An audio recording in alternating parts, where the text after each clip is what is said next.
якщо будете говорити, десь звідси бажано, щоб цей. Да? Знаєте, ну посередині, щоб ви стояли.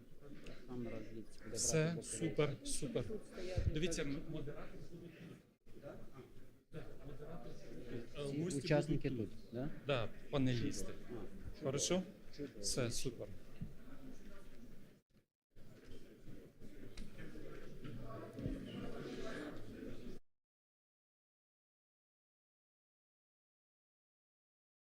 Гості, Dear guests, dear participants,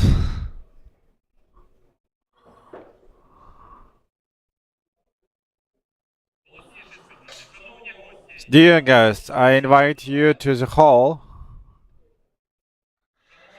Dear participants, please take your seats.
Good morning.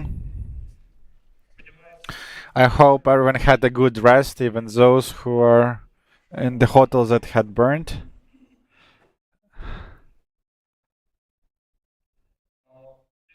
So look, our second day we have got a good weather as well, and I hope a good mood, because yesterday we had a good work, and today we have to finalize this event.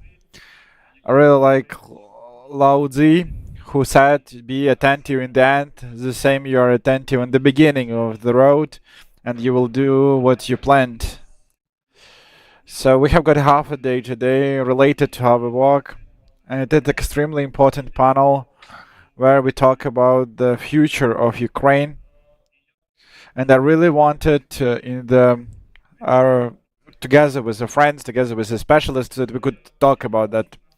Yesterday, I congratulated all of our guests, and we're really happy to greet today Karl von Habsburg together with his delegation, together with his wife, who has done like an amazing work and arrived to us like yesterday evening.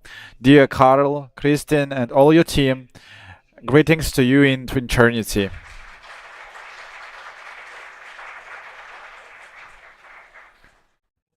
Just one short thing, and I would like to voice. Karl has come through Kherson, Odessa, to Chernivtsi. Not every Ukrainian today will find courage to go to Kherson or even to Odessa. That's why please give the honor to this team that has came to Ukraine to support the team in such difficult times and goes through such places that for today are under crazy shellings, and it's extremely dangerous to be there. So thanks one more time to the whole team and to Karl as personally. I'm really happy to greet today. I know that yesterday's Milos Chuk was busy with the delegation of the neuropathologist from Austria and she couldn't have been present. But dear Mila, we're really happy to see you here in the functions that you represent today and that you hold that title, which is honored consul in the case. So thank you. Unexpectedly for me to see Helmut Kuzdet and Vitaly Bodnar, whom I haven't seen for 20 years, but who are we are friends for many years, and who are sincerely supporting Ukraine and everything what's going on in Ukraine, in its European environment and the values that Europe represents, and Ukraine is fighting for it. Thank you. We also have today a new delegation, and we will change a little the emphasis, and I will mention it a little later. So, but a really important moment yesterday when Karl was coming to us, the participants of Pan-Europe, I don't like the gender focus, but the participant of our Pan-European Union, the head of Pan-Europe Bukovina, Irina Prodan, who had organized a fantastic organization and meeting in Chernivtsi, and we tried to hold this top plank together on the appropriate level. Irina will moderate today's event. Congratulations to you, Irina. Irina will be a moderator on this panel, but before we switch to the panel, I really would like to congratulate in this hall Oksana Sohar and military representatives who for today represent armed forces of Ukraine, and one of them is Mr. Dudka Alexander. Wanted to address with a few remarks to our meeting. So please, Alexander, Mr. Alexander, a word for you and the delegation, great delegation, and yeah, please.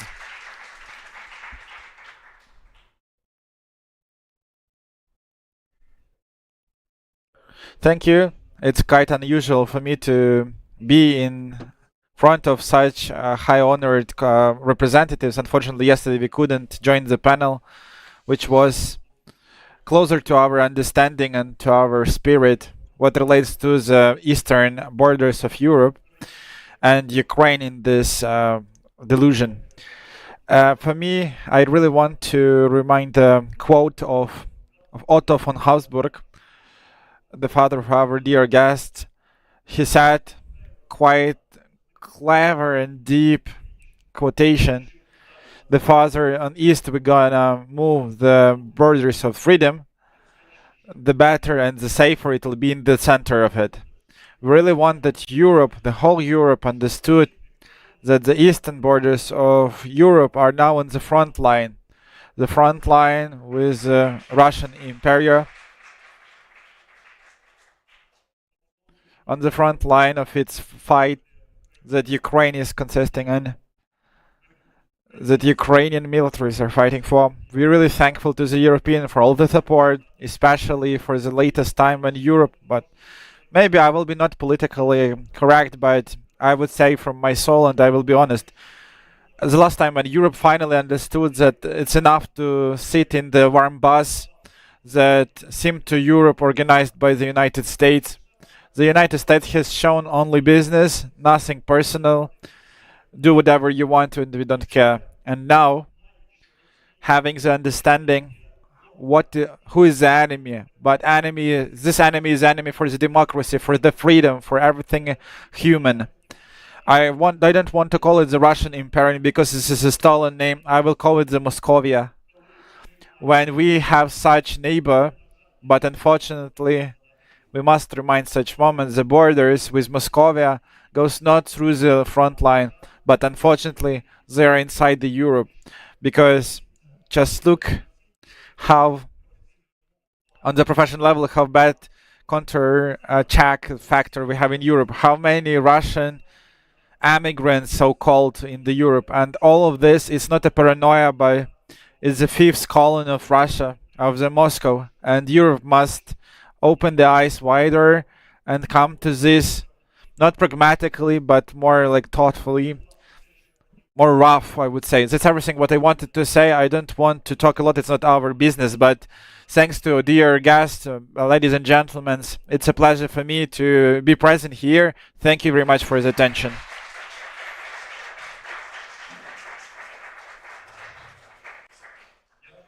Thank you, and I give the mic to the Irina, please, your participants. It means, so please, you will lead the process. So thank you much. I'm happy to see everyone. I was not quite prepared for the meeting today, like for the speech, but I really want to thank that you have come. Thank you that you are with us. Thank you that you support pan-European idea in such difficult times for Ukraine. Thank you that we are together, that we are united. We are united with a common idea and the common values. And now I would like to give the word to our panel representatives, and I would like to start the panel. I wouldn't jump to it. Please, Mr. Karl, Igor Volodymyrovich, Oleg.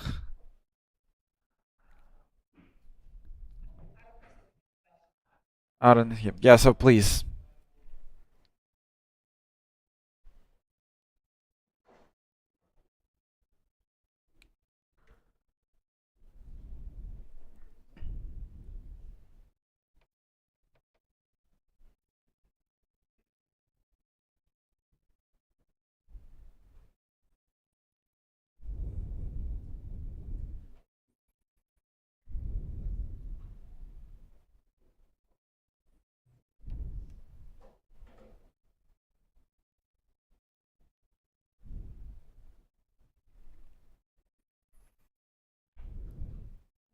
So let's start our second day of the conference. My name is Irina Prodan, and as you know, I'm a head of Pan-Europe Bukovina, and I have got an honor to moderate one of the most important panels, Ukraine towards the European Union, on the path of the European Union. It's not political, it's completely practical one.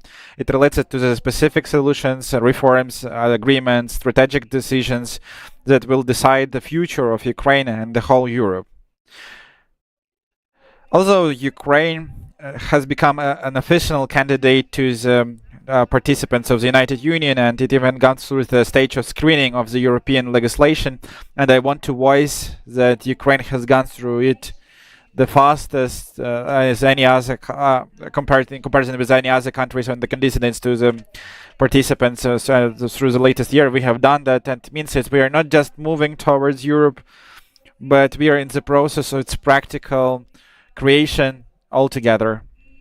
And today, together with us on the panel, I want to congratulate Otto von Habsburg, a honorary president of the Pan-European Union of Austria, Arnas Dagotis, signatory of the Act of Restoration of Independence of Lithuania, member of the European Parliament of 2004-2009, Ihor Zhaloba, the president of the Pan-European of Ukraine, and also Lech Maletsky, who is a researcher of geostrategy, founder of Practice Geopolitics Hub. Thanks everyone for the participants. Thank you that you are here, that we talk about the future of Ukraine and the Europe right now together. But before coming to the discussion, we invite to start with a video speech of its vice president on the question of the European and Atlantic aggregation of Ukraine. So please, ladies and gentlemen, participants of the conference, I want to address to the one of the main with the words of Jean Monnet, who led the Euro integration. Before he was building the institutions of European Union, he was working on the organization of providing the weapons against the Nazi Germany, and he has an experience which is quite common today. He said that Europe gonna be built on the crisis and the solutions that made to overcome those crises. Such crises facing with any generation of the European and make them answer the question, who are we and where we are heading? And this question today once more we are facing with, and we have got to an understanding on the security and defense which are not working anymore, but of course at the same time we have got a unique possibility to rebuild a European identity, not as a declaration but as a real power. Ukraine is the space where today the future of Europe is sold. The aggression of Russia is not only the war against Ukrainian people, even geographically today it's the aggression against the whole continent. But right now it's the first challenge to the freedom and dignity that our continent is built. When Ukraine is fighting for its house, Ukraine is defending the common European order which is built on the law, on the self-respect and destination. That's why this fight is not only ours, it is our unique thing of each of us who wants the Europe to become a continent of freedom. And to protect this freedom, we don't have only to protect, but Ukraine cannot stand viewer of the freedom. He has become the author. We need the leadership who gonna not waiting but who takes and forms the path. We must jump from the reaction to the action, and the formula as many as possible as needed who helped us during the first days of the war. It's not like a long-term strategy. Ukraine requires not only the support but requires a common planning of the victory. Victory is not only about the decreasing of the danger, it's also about the those challenges and also things through which Russian aggression goes to the Europe. That's why we require a new thinking, flexible, forward-looking, and only that times we're gonna recommend the security. It's not a new idea. Preparing to this speech, I have addressed to the thoughts of the founder of the Pan-European movement, and Mr. Kalarga, who said that divided Europe will lead to the wars and decoy.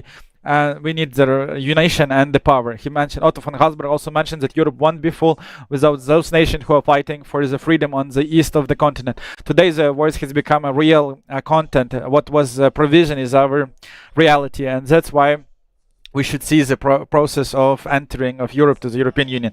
From the outside it looks like a technical job, the laws, the directives, reforms, agreements, but behind all these documents we have much more. The entry of Ukraine is not only bureaucracy, it's about the mechanism, it's about the renovation of consolidation of Europe and returning it to its own sense. It's a moment when Europe broadens not only the borders but also the understanding of its own.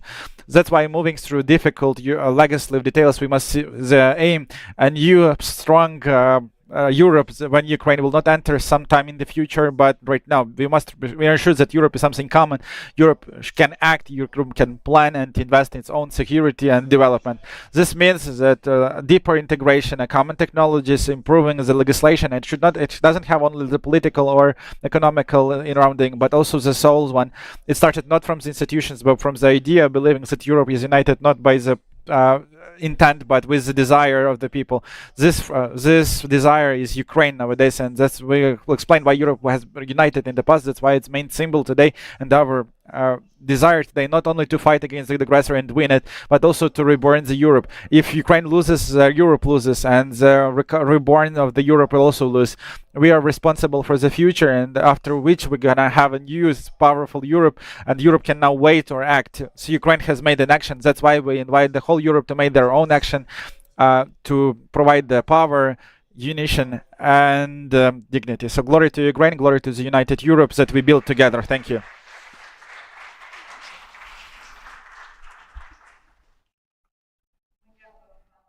We thank Mr. Taraskashka and his everyday work for the closing the Ukraine to the European Europe. And now we are going to our panel discussion. My first question will be to Mr. Karl von Habsburg. Mr. Karl, Pan-European Union has always highlighted that Europe is a community of the values, of the culture and responsibility. Tell us, please, to your opinion, how do you think what Ukraine today add to those European community in terms of spirit, in terms of culture, in terms of new energy? Because honestly, European integration is not about the technical process of the Reformation. This is a common story, history. Thank you, please.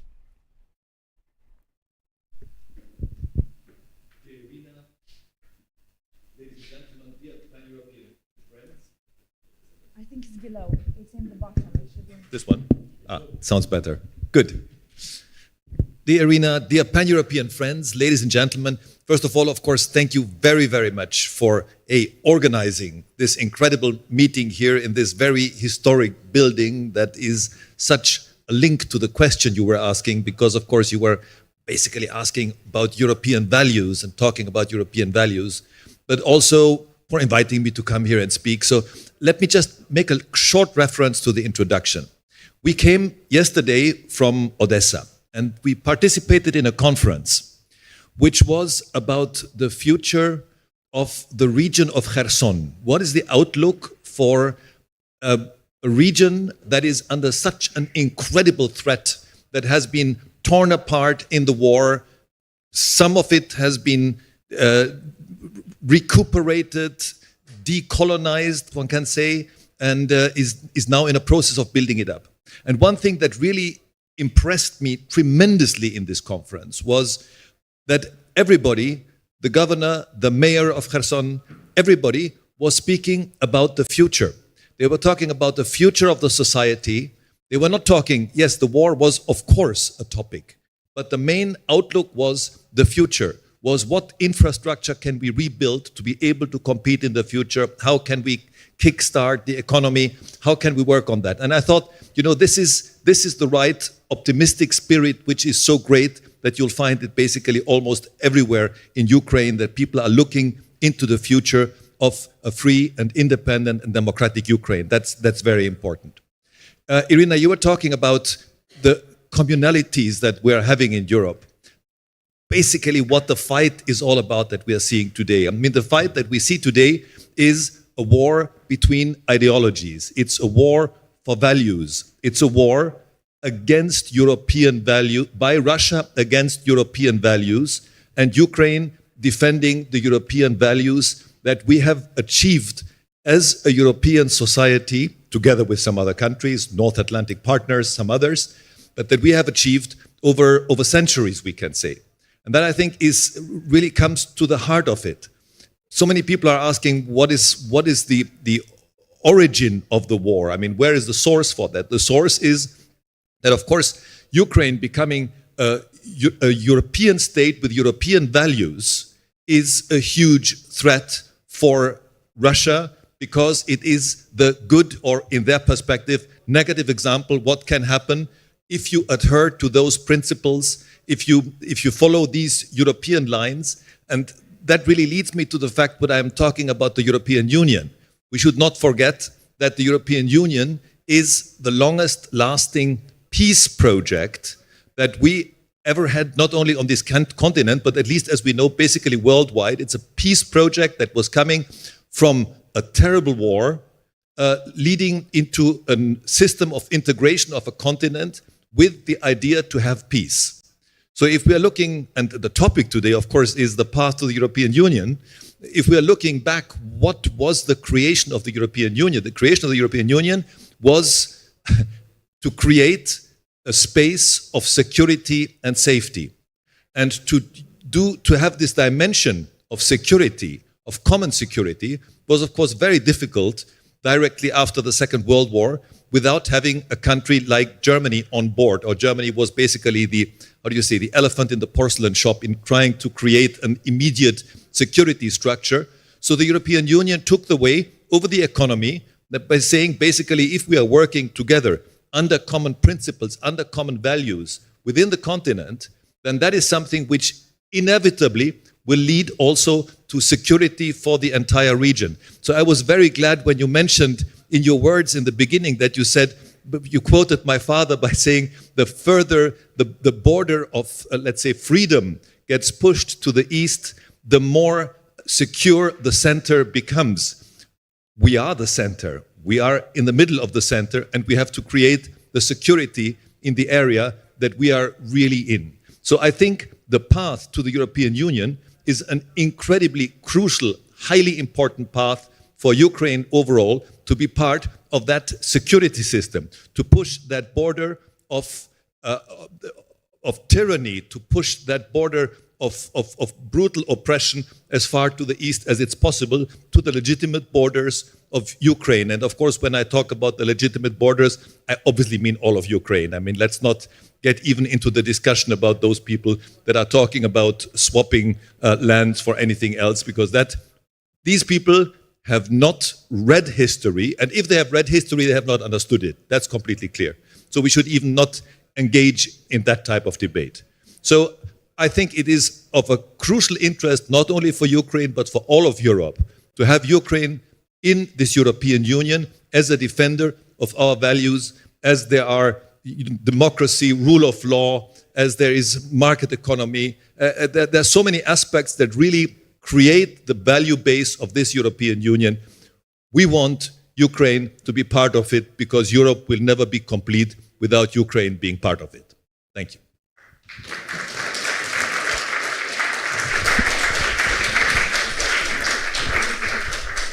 Thank you very much, Mr. Karl. Thanks a lot for standing with the truth on the light side, and for standing for Ukraine and united Europe.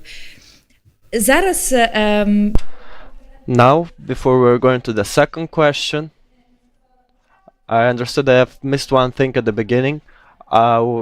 You are welcome to ask any questions during the discussion. We will not wait until the last moment. Please ask your questions whenever you want. Just raise your hand. We have a limited time, but we could definitely answer your question and find some time for it. Please, you can ask them right directly during the discussion. Just raise your hand and we will gladly answer you.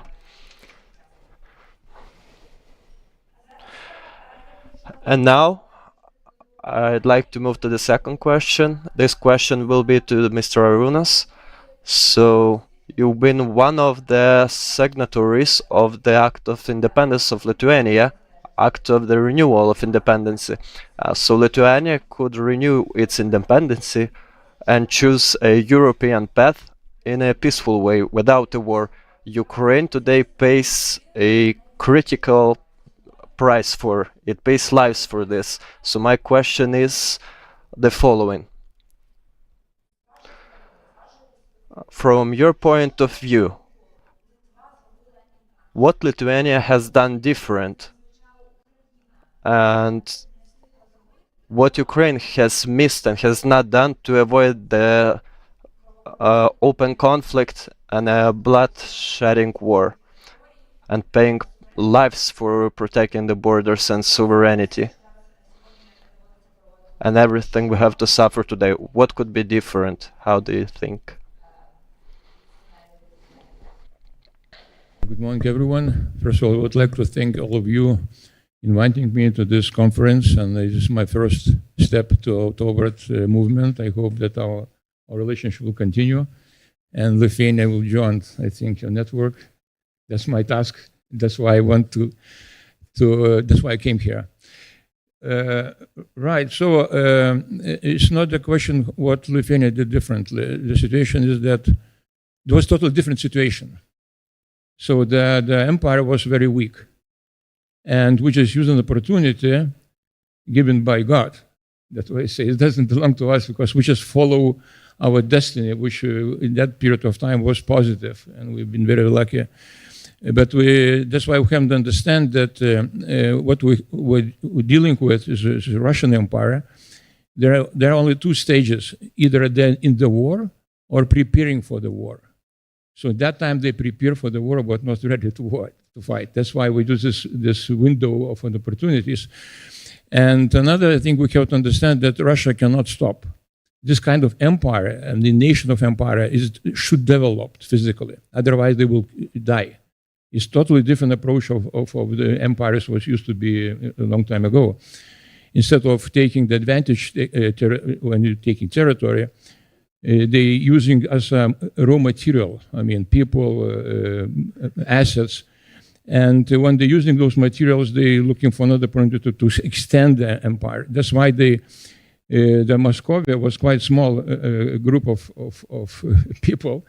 And they now take, I mean, one of quarter or third of the empire of our globe, just because of this kind of extension.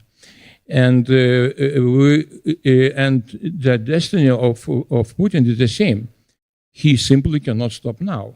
And we're very scared, in particular in Lithuania, Baltic states, that if situation will be kind of freeze in this part of the world, in Ukraine, Putin will be forced to go further.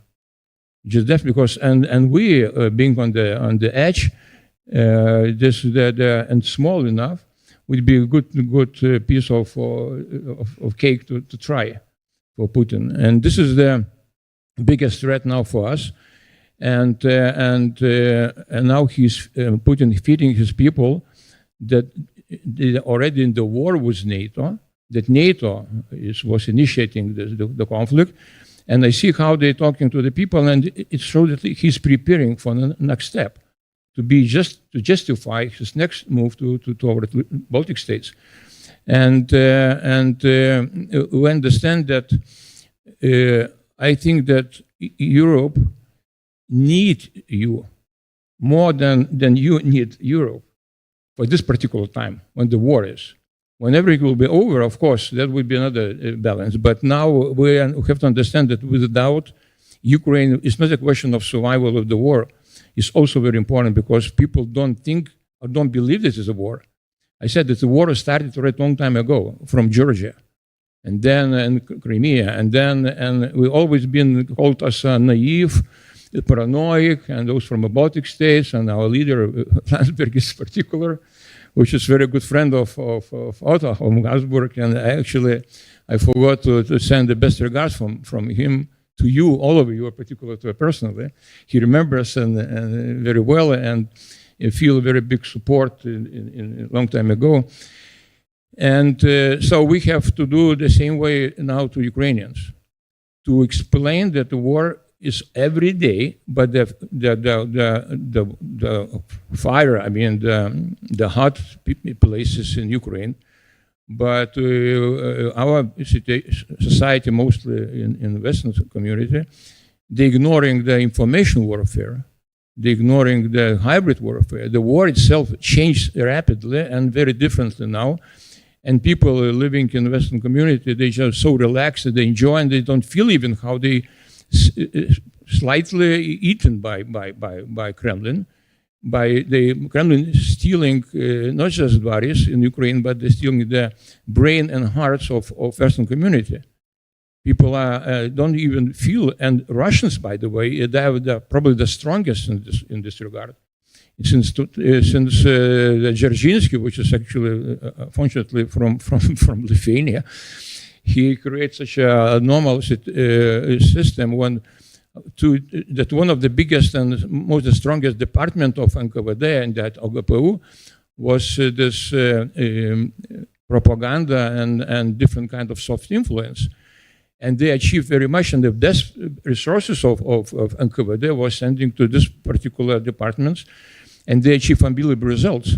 We know that we see what's going on in Europe, and we see what's going on now in Hungary and Slovakia, and also even Lithuania are now under some kind of threat, because now our people elected the very strange group of people who are openly anti-Semitic, and now they're in even coalition. And we feel sorry about that we cannot stop such a power. And I understand that even Lithuania people are not ready to understand properly what's going on and how we are weakened every day by Russian efforts. And understand that, I think that it's like a biology.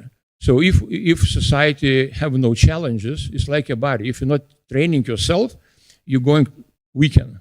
You are weakening every day. So same situation with our society. So without challenges, the West start to ruin itself.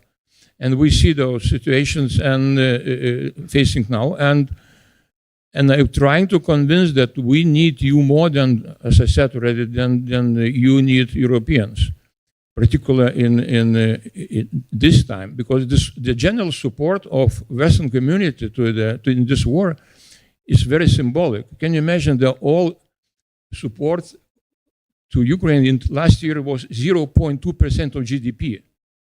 It's just 0.2%. Nobody takes serious what the situation is all about. Not serious, not just situation in Ukraine, but all over. And I don't know what's going to happen. What should be happen that we should increase at least 2%, which is zero compared to other expenditure in the European Union, which is spending money like we call that helicopter money. It's just spending all over, and we cannot collect enough money to those people who fighting for us. So we very much depend on you, and we are very appreciated what you're doing. And whatever is going on in Ukraine, is there bad news, good news, but we always thankful for you because you stand up and you're fighting for whole Europe. Thank you very much. Slava Ukraini. Героям слава. Glory to the heroes.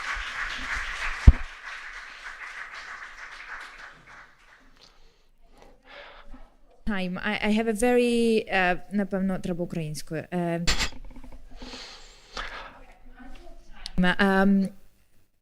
I have a very short follow-up question, please. You just said that Russia always has two states. It's either preparing for war or is in war. So do you think that there was no chance and no choice during last 30 years for Ukraine to avoid this war? It was always meant to be.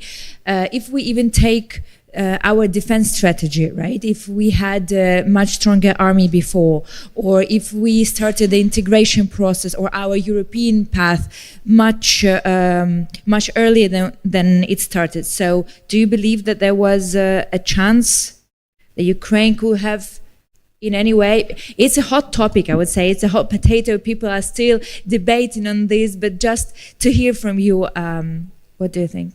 Thank you. Yeah, I think it's our homework. Not you do what you do. So it's great what you're doing. The problem is that European Union, Europeans not doing enough. And instead of thinking about offensive, we're still always talking about defensive. The wall of drones, different kind of. So it's usually what we're doing is provoking Putin to go further. So there is no deterrence enough we show to the Russians. They always, even the Russians calculating the cost and benefit, those balance, they always in the war game scenarios. But I just looking for observing how the reaction of even our government. Every day we're receiving more and more drones or some balloons coming over territory. And instead of doing something parallel or asymmetric, we're just trying to close more doors, to have more better locks, but nothing do against that to stop even to think to go our direction, our enemy. And this is deterrent is not just to closing the door and window to have defense on the window. Deterrent is to show that we can operate, we can go towards them in the same way or even tougher. And we have the opportunity, we have European Union is like 10 times more wealthy than in Russia. We have more people, we have everything, but we're behaving like rabbits. I mean, this is stupid. I mean, it's a nonsense and it's a shame having such a big power and doing. And Putin looked to us. Putin actually his attitude is like a thief. He's regular Wor v Zakone. There is very famous name, and he's exactly the mafia guy looking for what the easy target is nearby. And we're showing that we are an easy target. Our deterrence is zero. Our deterrence is not just to react, as I said, close, but to have something show that we are ready to offend. Do the same thing, also to send some drones. We don't need to shut down, for example, military plane, but we can send hundreds of drones to this territory. We have to start, for example, from Kaliningrad. It's very close, very good place to show that we are not kidding. Because Kaliningrad for him is more important than Lithuania, definitely. Because Kaliningrad is a strategic place. Lithuania is not yet, or supposed to be maybe in his plan in the future, but Kaliningrad is a place where you can test and to show that our seriousness. So that's what we have to do. It's our job. It's not. Ukraine is no complaint. You are the best. We have to learn from you and always insisting our establishment talk to Ukrainians, particularly in this military scale.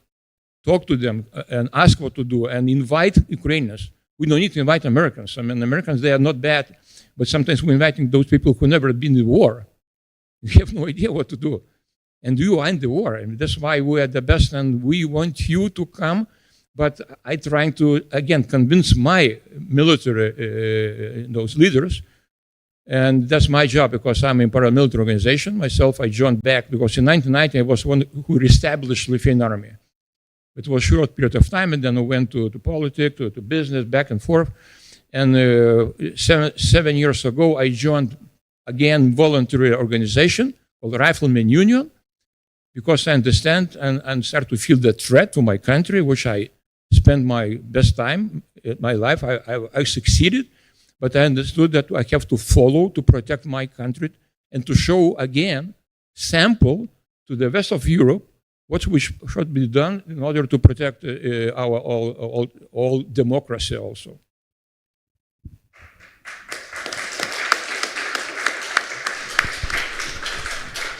Thank you very much.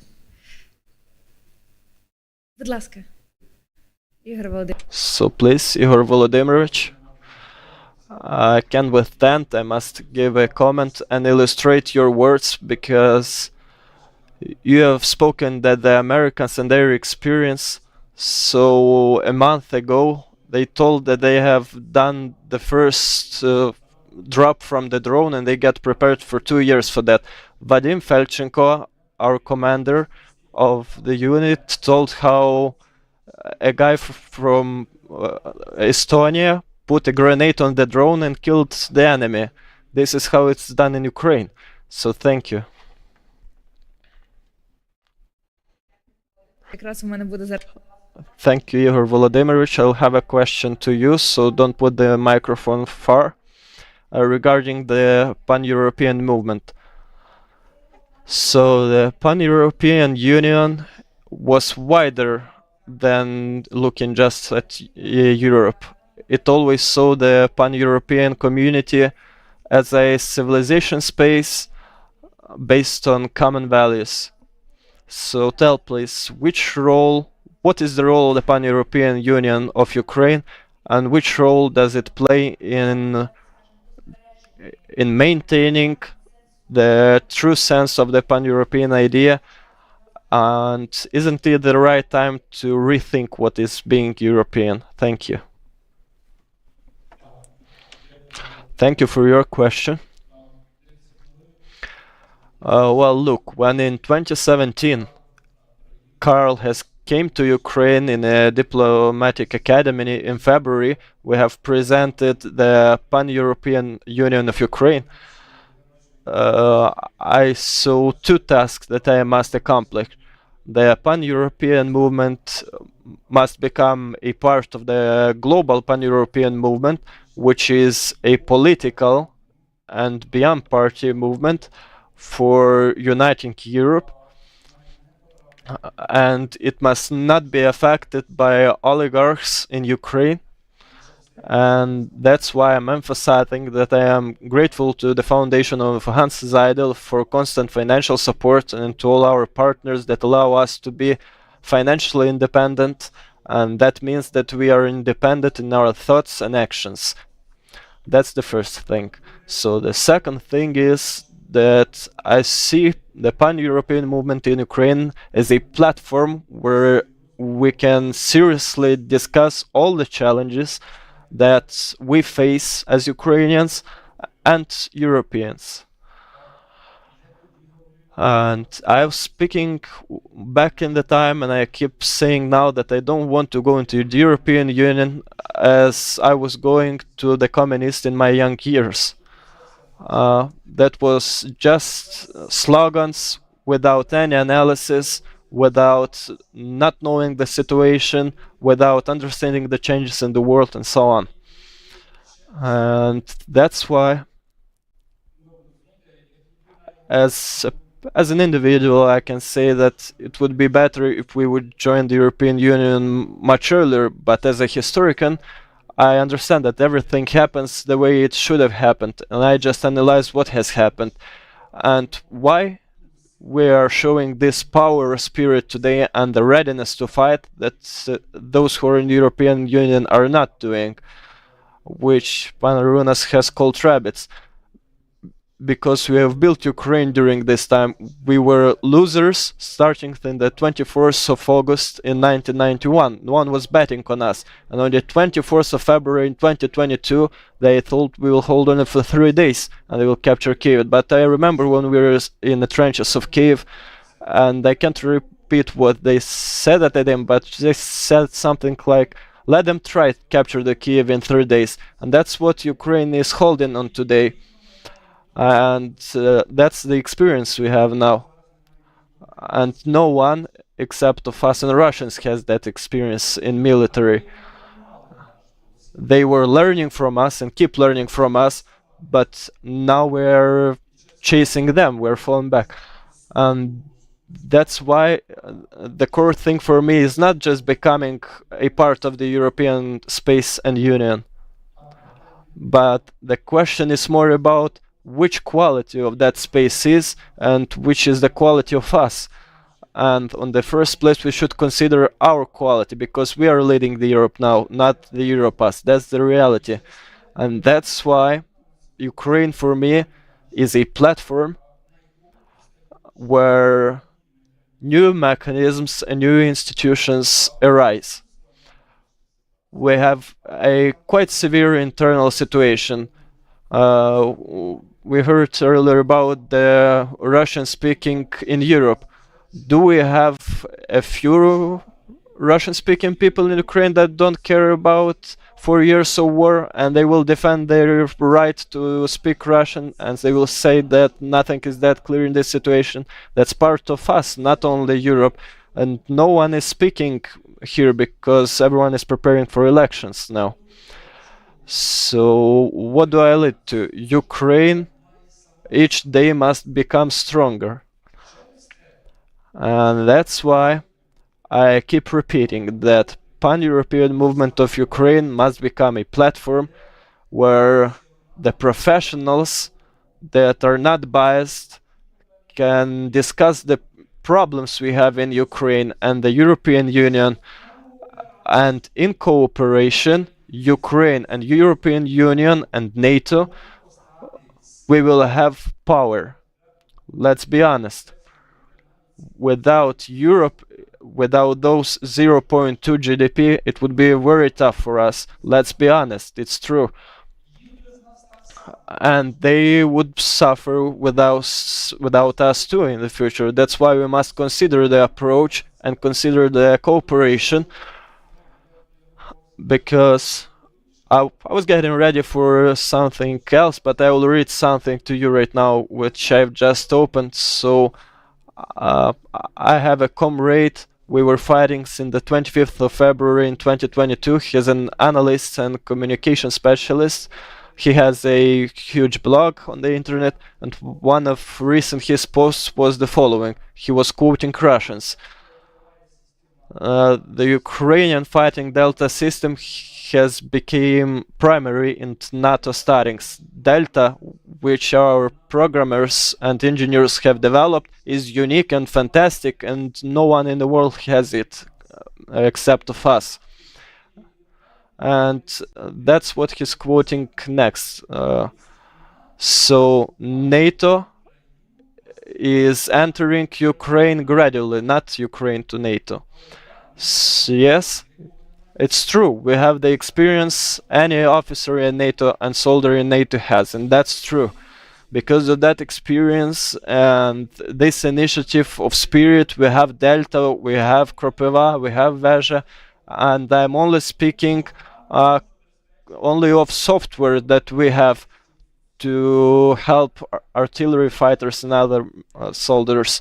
So Delta is really great, I can't lie, and I understand why they are crying, and that's true too. And you gotta learn to use the best system, and we are learning very fast. We had tactical studying from a American guy, and he said that we had experience, and we said no, we had no experience. He said you could not learn in 3 days, but we said that we have no more time to learn. And that's the reality that we are showing right now. And this reality is what you should study, and we must implement that together in our structures. So the studies that our soldiers are undergoing in Germany and Great Britain, Ukrainian instructions must implement for Ukrainian and European soldiers. And that must be the first step to the common integration and the common creation of the space that would provide us with a far eastern border, and it will not be possible any other way. That's what's the task of pan-European movement in Ukraine today. We must become the platform that would use all our powers to provide horizontal connections and discussion from experts and further implementation of the decisions in different institutions. The older institutions and structures are not viable, neither in Europe nor in Ukraine. I'm telling that you as a Ukrainian. Thank you, Yuriy Volodymyr, so much.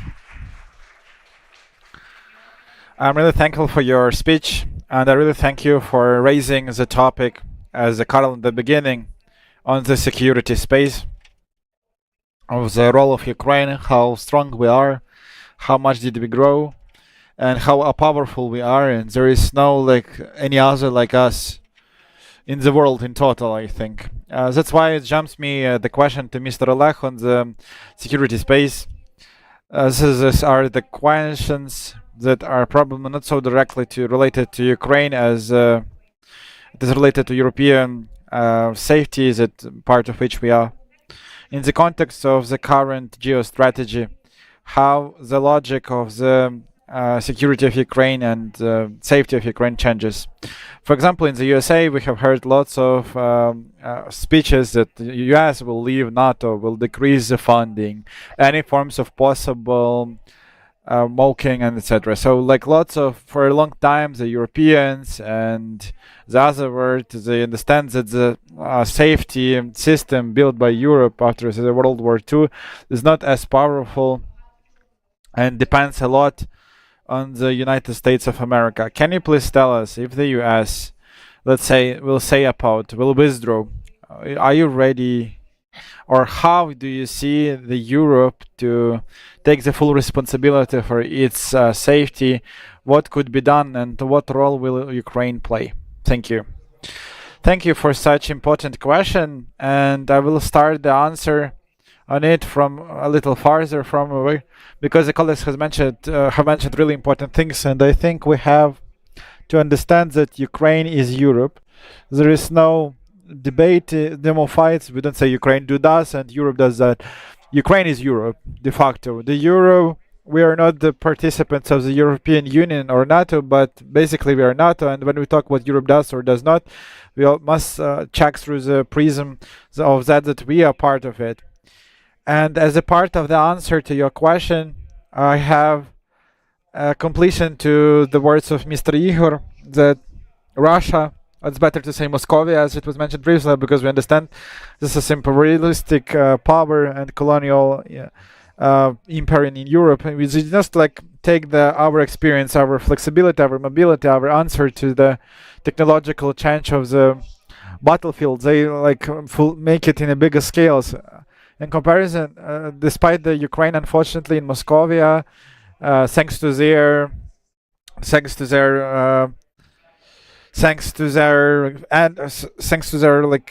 friends, cringe access, as I said, because of the first letters of the names, they have a possibility to create those technology in thousands, in millions of examples with a long of 1 year and 2 year, half a year and 1 year.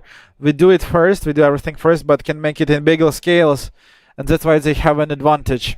And despite that, the management level in Russian army luckily is much far away from the perfect as in total as in our government, which is a mafioso unition. They have got not restricted resources. They don't care about people, they don't care about life level, they don't care about money. They have technological support from the Chinese Republic. That's why it creates asymmetry and disproportion.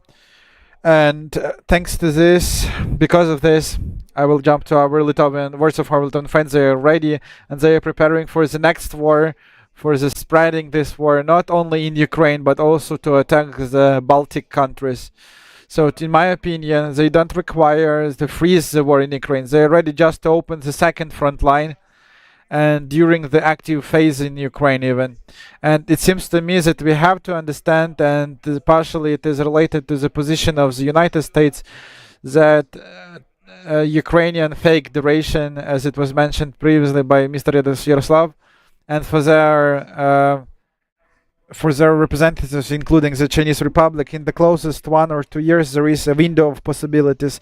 They know that the United States, because of the position of the current administration, has omitted or ready to set aside the events, and it prepares for them a wonderful try to attack the Baltic countries or Scandinavian countries. I will not be shocked if not Estonia and Latvia becomes an aim for the Moscovia, but for example Norway, as the risk is the same as a country of NATO, but the price for them, including the Arctic and oil and gas, is much higher. So you must understand that not only Baltic countries are under danger of the shelling, and we see where the Russian drones are everywhere, and basically it's not a diversive act or informational war, but it is preparing for the kinetic war. And a small remark to your question to Mr. Arnes. So Latvia has paid for the recovery by blood, and despite that the Imperia was weak, but much weaker than it usually is, but we know the actions in Vilnius. We knew that Imperia at that time didn't want to let Latvia go, Lithuania go, sorry, but really wanted to keep it. They really wanted to keep it, but they couldn't. And answering your question, and I will return to what Arnus has said, we must understand that they are already held a war against us, not only against Ukraine, but they fight against Europe, against our values, as Mr. Kal mentioned, about root-based order, about the world order, about liberalism, about humanism, against communism. And doesn't matter want we that or not, so they already fight against us, they already started a war against us. But the thing is, will we understand it? Will we jump to the understanding of that this is not enough only to defend? We really require proactive, asymmetric methods. And when you have thousands of arrows flying to you, yes, now it's drones, like the missiles, yes, it's possible to just destroy the arrows, yes, and but if you do not destroy the reason of the problem, but not only the results of the problem, these arrows will keep flying to you, and they will hit you despite like what wall you have, what defense you have. That's why, yes, we are jumping to the answer to your question without, doesn't matter like what person is in the White House, doesn't matter how this person understands our Euro-Atlantic friendship. The future of the Europe can't depend on how like 10,000 people in the Pennsylvania state or in Wyoming or in the North Dakota gonna vote. We know about this small difference that makes a difference at the time. We understand how much the outer politics of the US depends on the everything. Of course, they have got lots of responsibilities, and they try to use it like how many 10,000s of people like fences. So it so much depends on the country. It shouldn't be our strategy. It shouldn't. Europe can. We discussed it yesterday. Europe can be a superpower. Europe has everything to be, though, but currently they try to set aside from the self-defense. But in English it says freedom is not for granted. So it is not also a possibility. We must fight for it, and we must like defend it, because when on the border you have absolutely formation that has nothing in common with this value. Our friend from Spain asking one question mentioned what are possible guarantees for such so-called Moscovia. So it's the same as thinking what could be the guarantees for Taliban or other terroristic organizations. There couldn't be guarantees. It's just complete destruction. What guarantees could have been given to Nazis and to Hitler, or like in the 1945? So we must understand that the war that started against Europe, against the free world, can be finished only in Moscow. It cannot be finished near Pokrovsk, or in Crimea, or in Sakartvelo, or in the Belarus, or it could be finished only in Moscow. And to make it asymmetric, as it was mentioned, returning to the words of the Karl or Arnus, it's important to understand that Moscow has to lose its colonies, because thanks to from the colonies, people take the people as a meat, as a resource for their military aggressions, and also it is a resource that helps them to fund, because there is no cheap Russian gas. It has always been expensive, but it's not Russian gas. It's from Bashkortostan, Sibir, Astrakhan. But just making Moscow small again can help having a long-term peace and freedom in the Europe. Thanks, Mr. Oleg.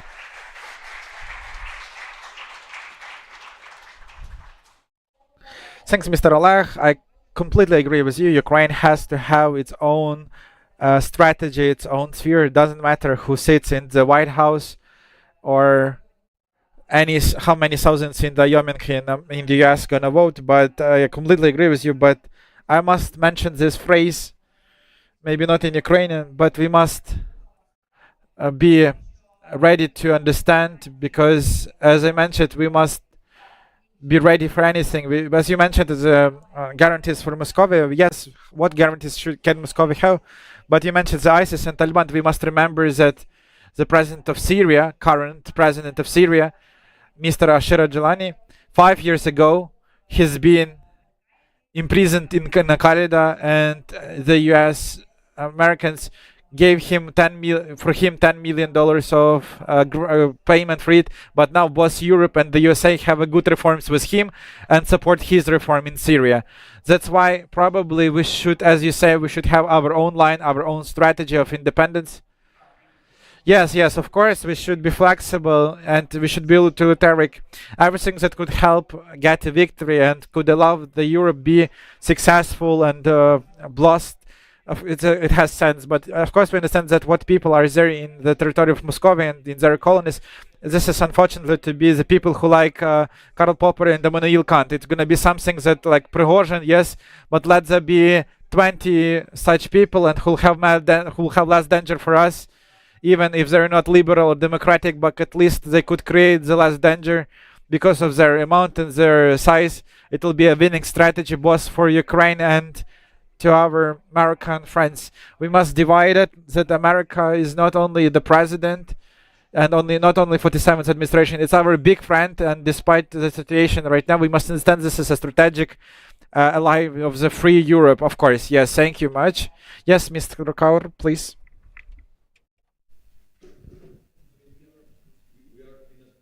We are in a pan-European conference.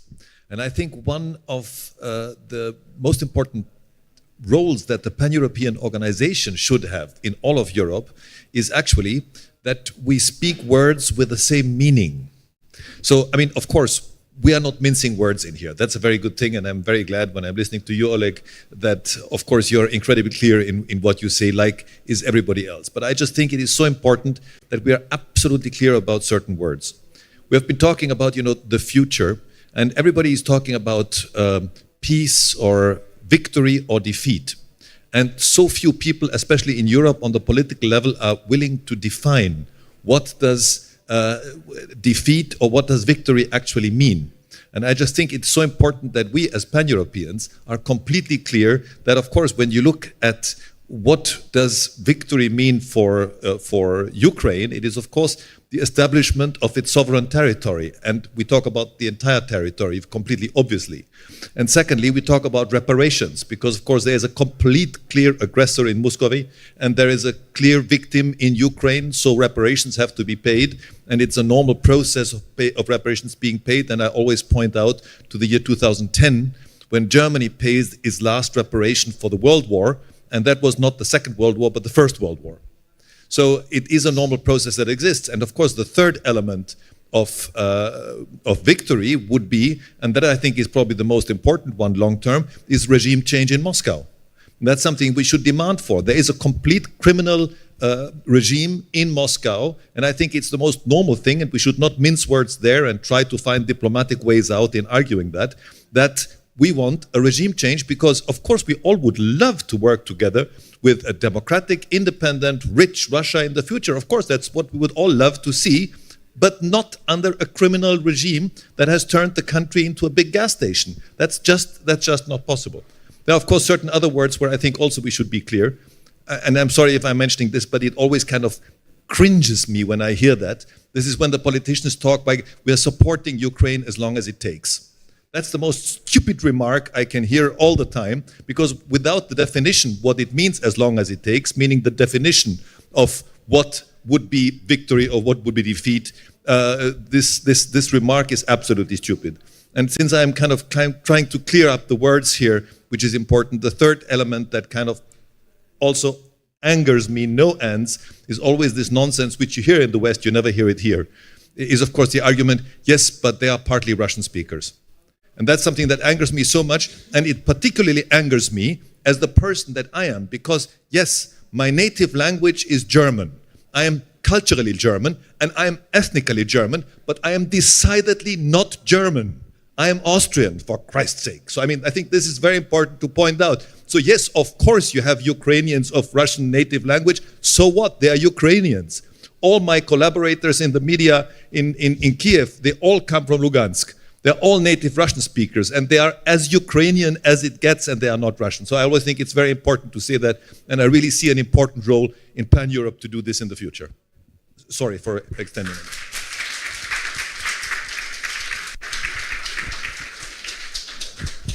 Thank you very much, Karl. Thanks a lot.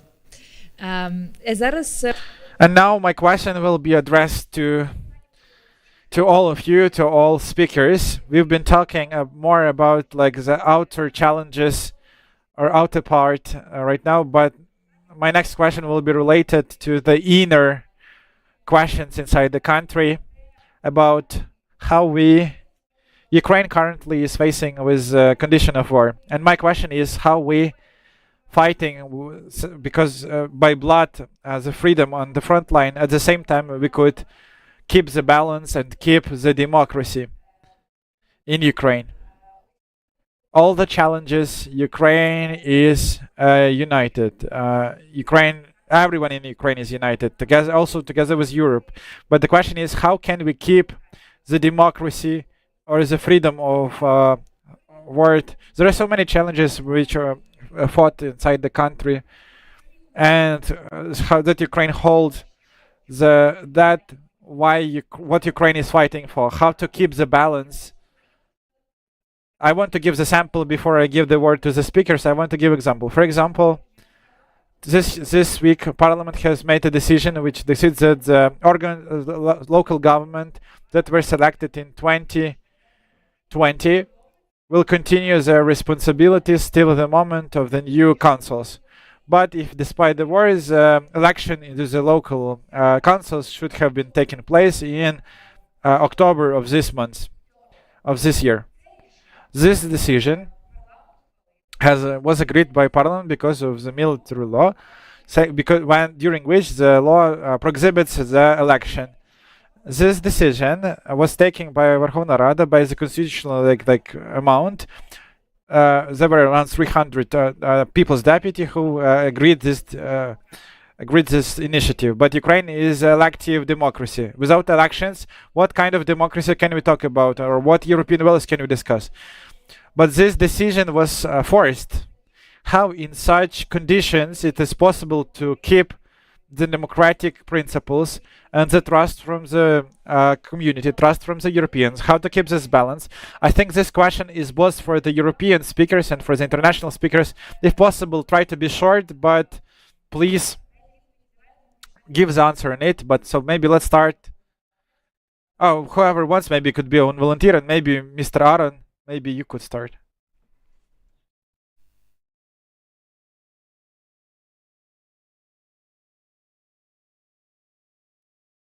Yeah, sorry. Yeah, you raise very interesting and important question, particularly in situation which is now in Ukraine, how to maintain democracy in the war, and how to not suffer democracy in order to protect democracy. So to use undemocratic way to protect democracy. It's always confusion where this line draws and what to do not to lose such a thing. But you, as I understood, you're doing a great job. I mean, I'm amazed. I'm sitting here and walking around, and it's not you still maintain the economy. You people are seriously involved and understand the circumstances, but I don't know what to do in the future. I cannot be. I mean, recommend you because you know better what to do. Of course, democracy without election is I don't believe it, or fake elections like Putin is doing. He's already kind of elected already for 25 years, and but it's an important question how to do, how to keep people trust in democracy, because you are that's why you are different from Russia. In very cases, you're more or less familiar because culture, history, etc. But your experience and your attachment to the democratic values is incredible. And those Putin understand that. And that's his weakness. And he understands your strong story and strong part because of democracy. And you should be the best example for the whole Europe. Because to maintain democracy in such a harsh condition is very difficult. We're losing democracy, or we're using this democracy in a very wrong way. We already lost the boundary of democracy in Europe. We start losing the ground. What does mean democracy? Democracy to call yourself wherever you want and to do whatever you want, and then so that. In our situation, it's more difficult to define because we are confused by good living, by prosperity, by comfort, and maybe we can also, in addition, to learn from you how to maintain and how to keep this democracy in a real way, not just fake or this kind of imagination about this.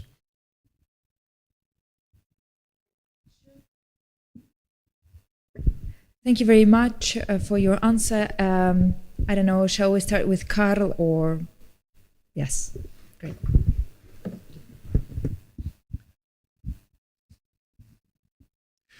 I think one of the very important things is to fight back whenever we hear from the Muscovite side the word of illegitimacy of the government in Ukraine. Because that is completely ridiculous. I mean, especially from that government, with those fake elections, it is really the most ridiculous thing that people are even listening to this and accepting this and even daring to discuss it. I think that's one thing which is incredibly important. And of course, the legislation that you have mentioned is definitely part of that. But that's something we also have to push through in the European institutions to make sure that it is understood. Of course, it is a legitimate government. And yes, under the system of war, we have to look at other examples. If we look at former Yugoslavia, if you look at other territories that were going under the war, of course, it was completely clear that during war, when you cannot bring the electorate to the polling stations, it is impossible to have a democratic election because some of the territory is occupied. It just doesn't work. You have 5 million refugees and IDPs. How can you get them to do a regular election? Or you get a chaos together like they have in the US, for example, when they don't know from one state to the other on what the basis is for elections. That just shouldn't work here. So I just think we have to really fight back against this expression of illegitimacy and say we have an absolute legitimate government here. That for me is the most important thing. Of course, in Europe, we also have to stay credible with certain reforms we have to do in the European Union, but maybe we still get to talk about that too.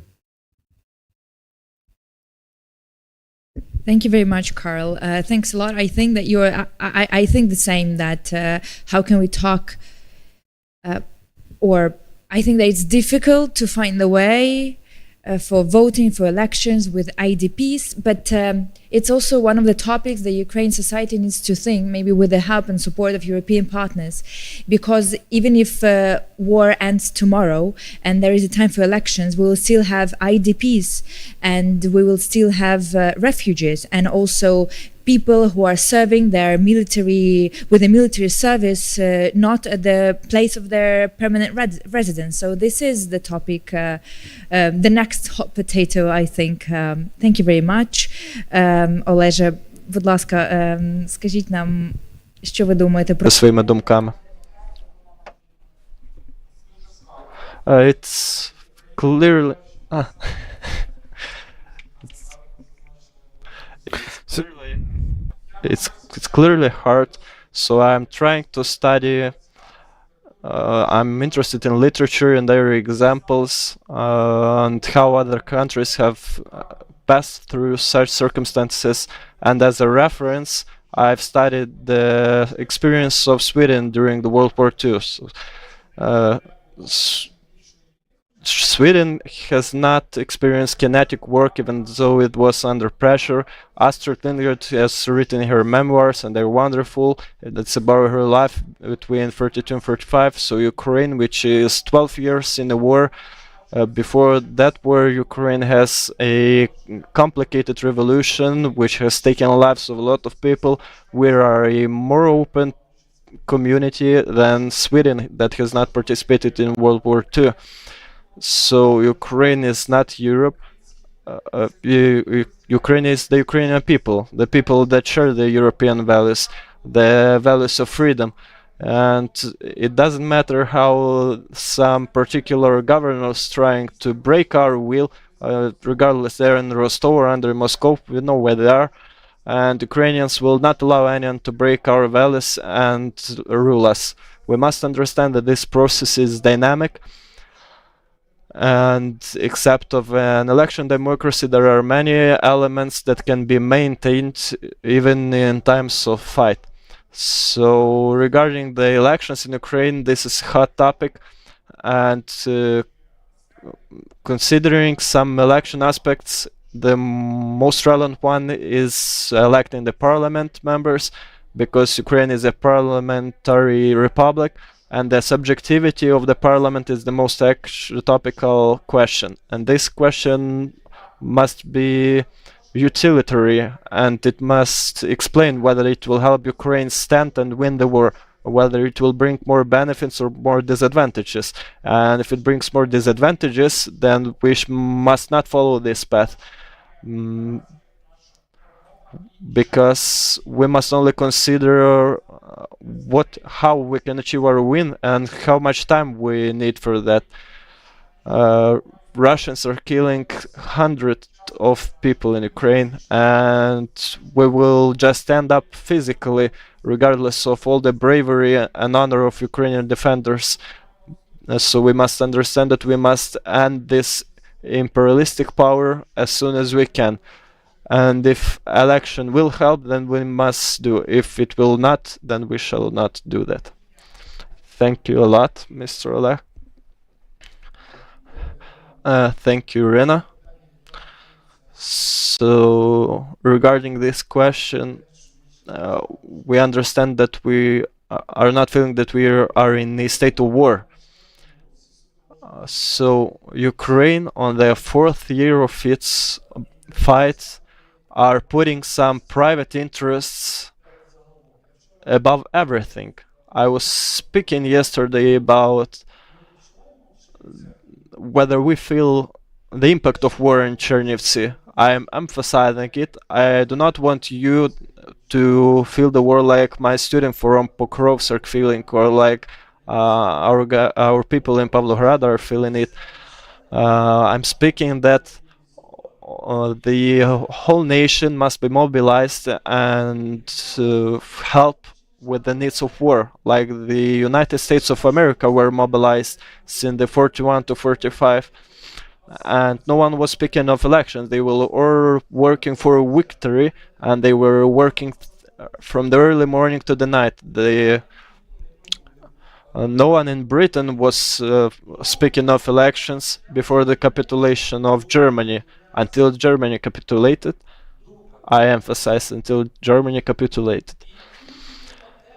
And here we keep speaking of rights of human, regardless of what happens. No one cares that thanks to that rights we can die.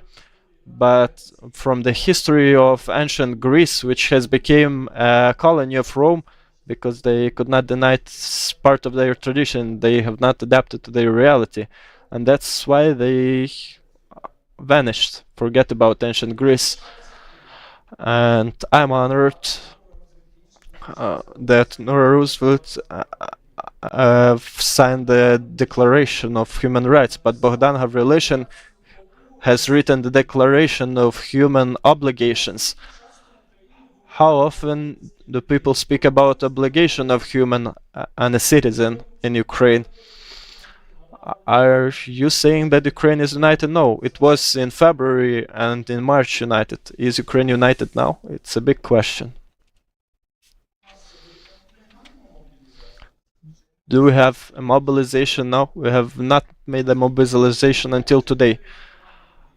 A lot of men are avoiding the war and have their human rights. Why some are doing their constitutional obligation and the others are just looking at those that fit them and doesn't see the other?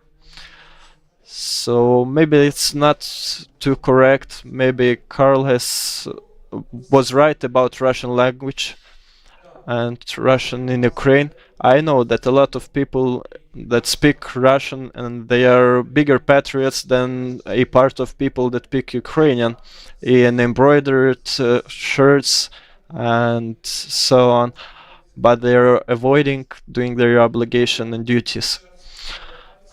So I want to return to the question of Ukrainian language. I always tolerated the students that were speaking Russian. I only was looking at their thoughts, and at some point they were moving from Russian to Ukrainian. And the Russian doctrine says that if a person speaks Russian, it's an interest of the Russian state. And an example from my military unit. A Russian-speaking soldier said that you can make any decision you want, but I will switch to Ukrainian language, and he keeps speaking Ukrainian until today because it's a position and it's a responsibility for the generations of Ukrainians that are fighting for Ukraine, and they were bringing the flame of Ukrainian language because we were kept being told that there is no difference, but there is a difference. Because we were killed for speaking Ukrainian language, and that's the biggest things that make the difference between the Ukraine and Europe. And we must consider this when we speak of the challenges. Are we building bomb shelters now? Are we preparing the citizens in tactical medicine? These are serious questions for a country that is in a state of war and suffers from attacks over the whole territory. And this is the responsibility of the citizens that is under the pressure and providing the army with supply and also the government institutions. That's what I mean today. Thank you. Thank you, Ihor Volodymyrovich.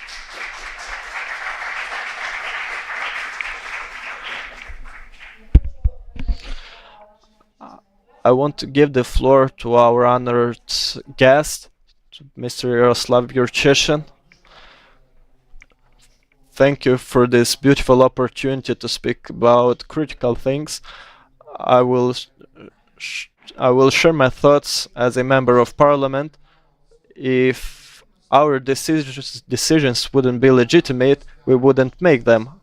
Our local government and electorate would end with us. So I believe we are united in terms of critical questions. We lack some unity in understanding the challenges that the war drops to us, but that's a result of the success of our armed forces that Chernivtsi and Lviv and Ivano-Frankivsk are not feeling the war, except when you go to the graveyard and see the price that is paid for our freedom. But my question is the following.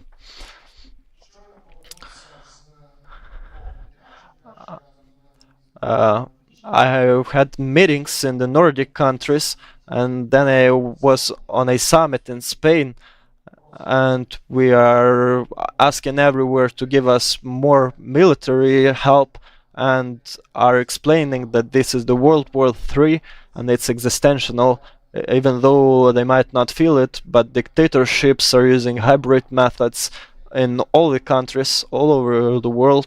In Copenhagen, there were some unknown drones in the sky above the airports in Oslo and Copenhagen. So my question is to all the participants of the panel discussion: how can we change from the fear of Western democracy and make them see the real picture of Putin, and that Russia and changing the power in Moscow is not a solution and it's part of the problem?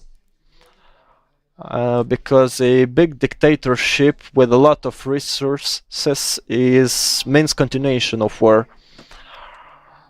And when we're trying to show the other picture of a decentralized, refederalized, where Russia is not controlled only by Moscow, but by different players, they are afraid of this.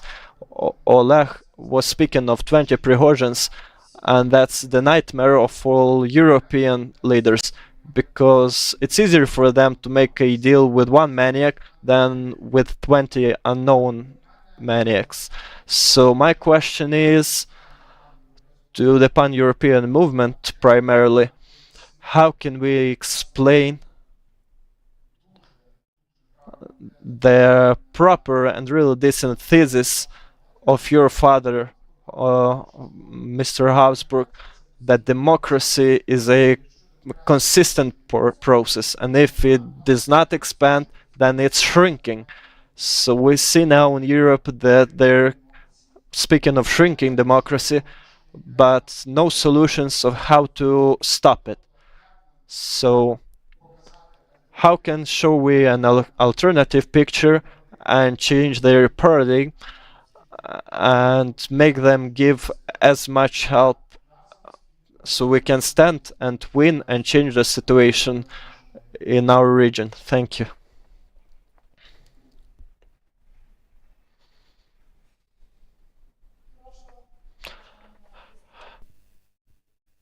Who would like to take the word first? Ihor Volodymyr. So that's a good question indeed. And the question is quite complicated because I have some experiences of same travels and meetings. And first, I'm thankful to the pan-European movement because I was invited and share my experience, and that they are calling the phenomenon of Ukraine, which is unaccepted. The February of 2023, when we were getting ready to go to Robotyne, and then I got the invitation. So what's the phenomenon of Ukraine? I had contacts from the Office of Presidents and the Ministry of Defense, the Ministry of Internal Affairs and External Affairs, and none of that helped me. They are afraid to take the responsibility, and that's the big problem in our country. So they said that I volunteered and they were afraid of what will I talk. And the commander of my battalion have solved the issue and helped me go and speak. So it's critical that the horizontal connections, I was speaking about that yesterday and I'm emphasizing today, when you are going and share your feelings and experiences, and you're sharing what you have lived through and what you realized, and you realize the threat, it works. Once I was said, what is your president said that I am obligated to give him something. I'm not obligated with anything to him. I have no debts. And when I explained that it's within his interests, and they start understanding that it's important, so the pan-European network gives it all to us.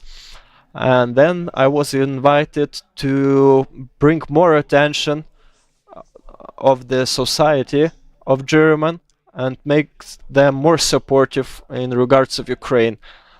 And the support was crazy at that time. there were politically they were giving us only 5,000 helmets, but the citizens were accepting Ukrainians there and they were giving money. And physically, when the first time when I felt their practical interest in Ukraine was in February of this year, when J.D. Vance has spoken on the Munich conference. So what do I want to say? You will not get the person from the comfort zone if that person does not want to leave it. You can speak abstractly of that threat, but the person will still stay in the comfort zone and think about the price of the beer. So what's important when we say that not all people are working? Never in the world all people worked. There is some people that understand the threat and some inert people. So that people that understand, they lead the inert people that do not understand. And the task of Europe is that we find the people who understand the threat and bring them together so they can lead those people who do not understand the threat. And there is a simple example. In June last year, a German person came to me and said that, Mr. Professor, I'll listen to you in Andexen, and came to my village, and my village supports Putin. And I asked them, what do you know about Ukraine? I've listened to a professor that fought in the war, and they were crying, they had tears on their eyes, and they were listening to me. And when they saw you in Augsburg, now my village is pro-Ukrainian. So here is what direct communication on horizontal connections can bring. When you explain humanly what is the threat, and they too, that is their threat too, and it works indeed. So this publicity diplomacy, so-called, it's critical when our representatives that show photos and stories and bring our culture, when our veterans that know the foreign languages travel abroad and share their experience, how they have started, where they have started, and how they grew, and who they've lost. It will work, and it works to persuade the layer of the active elite that will lead the masses. There is no other way. And it's always worked this way. It's always worked this way. There is an active layer of people that understand and are confident in their actions, and that's what brings result. Thank you. Mr. Oleg, a word for you. Thank you for such a great question. I think our friends from Europe could add me the vision of Ukraine, I think. But as Ukraine is Europe, I think in our experience we have got the answer to this question. Yesterday we have mentioned it quite fast, but even the 23rd of February of 2022, at the time when Ukraine was in active phase of war, because Moscow has started war on the 20th February in 2014. So a big part of people were all the militaries of people has shown like with arrows how Russia's gonna attack Ukraine, and no one believed that the full-scale invasion gonna start. And lots of Ukrainian, unfortunately, has addressed it quite alike as to many parts of the Europeans. But has Pearl Harbor for Ukraine happened, and the situation has changed. The same experience we could see in other countries of Europe. Churchill, for example, he was half crazy for the British policy in 1939 and even 1940, and only when the France began to fall, and when the Belgium, Netherlands, and Luxembourg have been occupied, and the Britain, his country with history with some like eagerness to the traditions, and the better understanding than Ukraine on the level of the community wisdomness. Despite doing everything good, our friend Reinhard always says that what can we do right now? It's informational work, it's a cultural work, it's about education work.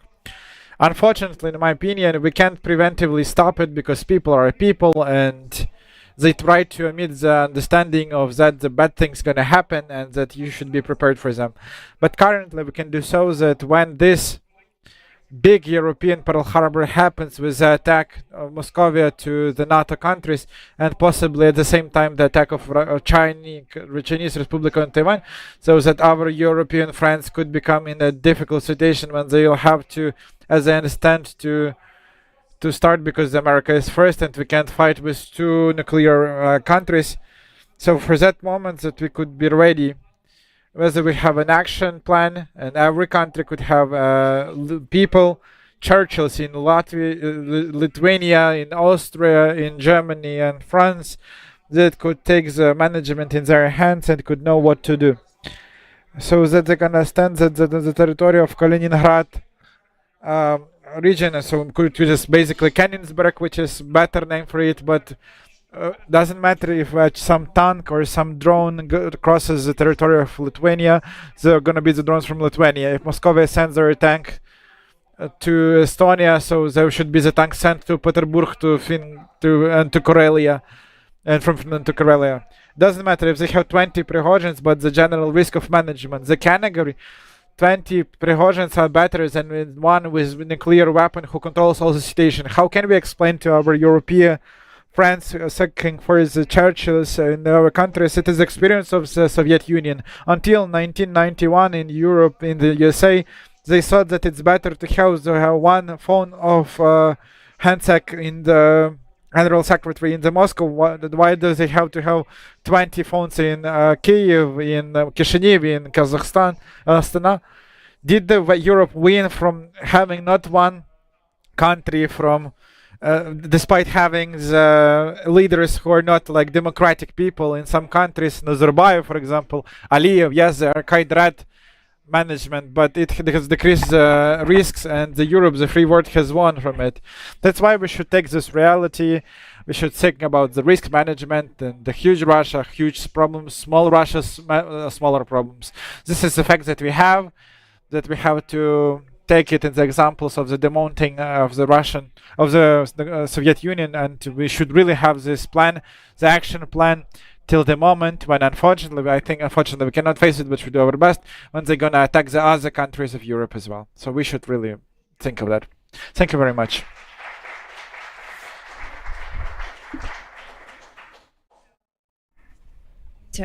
Karl, I think it's your turn to answer the question.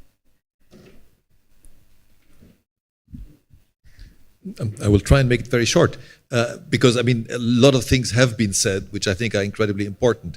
What we're experiencing is, of course, the fact that is a very sad fact that there is a historic saying that when two generations have not experienced war, they start to take values for granted.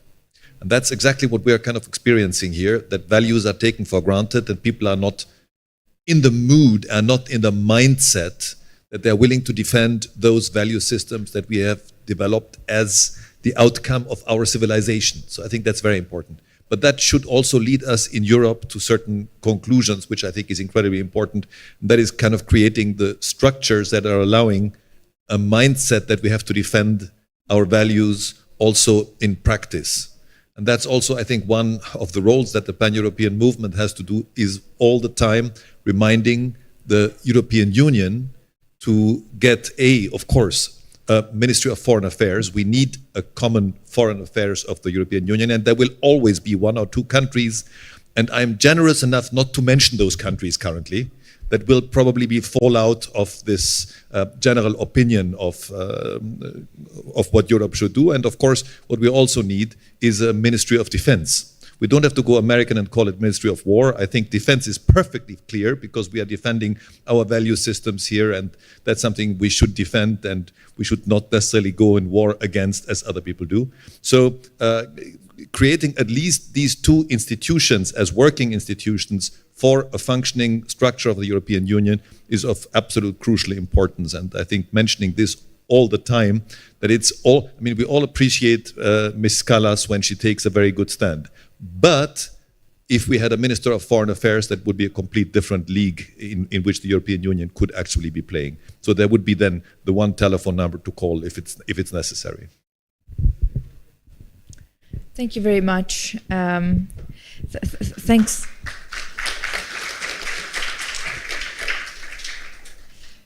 And then Mr. Arunas, it's your turn. Thank you. Yes. Unfortunately, when diplomacy starts to make an effect, then Putin will convince the society what to do. Because now he is awakening us by sending drones. From one point of view, it's good because we're preparing ourselves step by step, so we're not getting so big shock. From the other side, of course, he's testing our reaction, testing his weapons and other things. But the biggest fear which comes from the establishment of the Western community is the biggest fear is what's going to happen if Russia may ruin or lose the war. The lost the war for them is the same as a lost war for Ukrainians. Because I remember myself in 1990 when we together with President Landsbergis visited at that time in the White House and met President Bush. And the biggest fear was that don't ruin the Soviet Union because nobody knows what's going to happen with nukes, nuclear power. Same situation now is.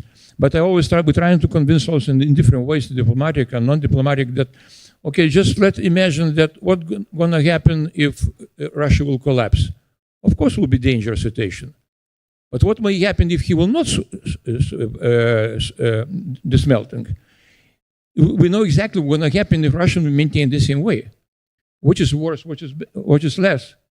So I prefer to take a risk because know exactly what's going to happen if they will maintain the scenario. It comes to Baltic state and Poland, etc., and then no one knows when he will stop.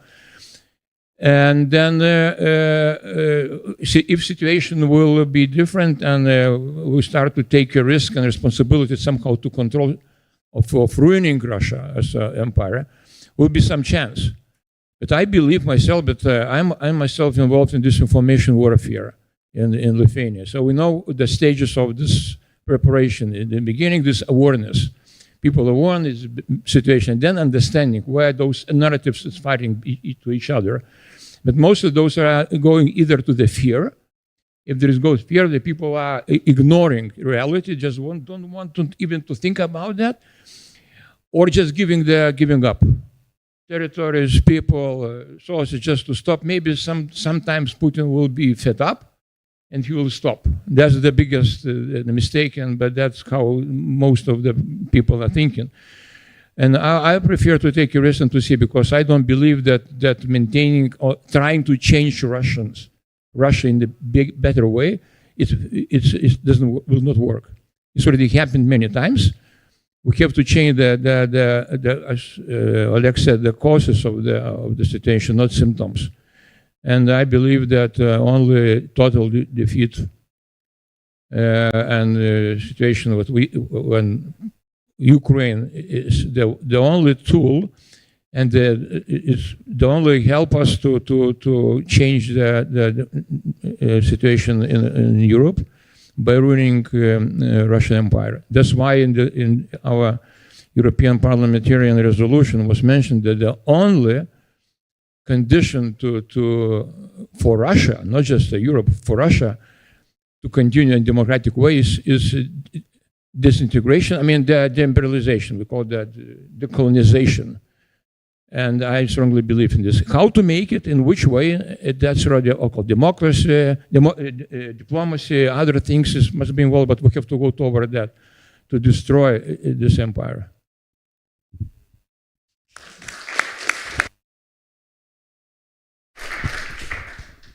Дуже дякую за відповіді, дуже дякую. Thank you very much for the answers. Thank you, participants of the panel discussion, and also to Mr. Yaroslav for the question. We have around half an hour for the questions and answers. Of course, I have many questions, but I'm happy to see hands from the audience. So please, let's switch to the first question, or to the first hand, to be like honest and to make it step by step.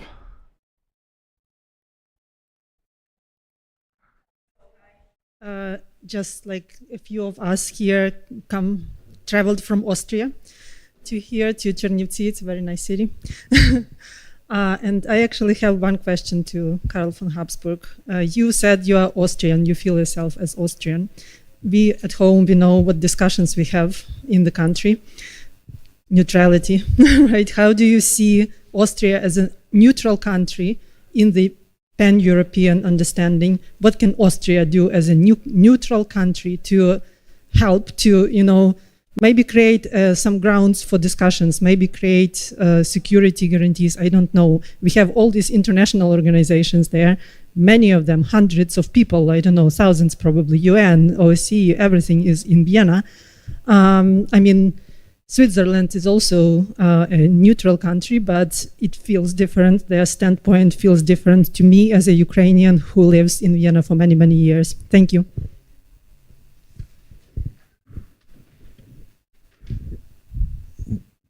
Please, yes. Thank you. Thank you very much. I have to split my answer in two.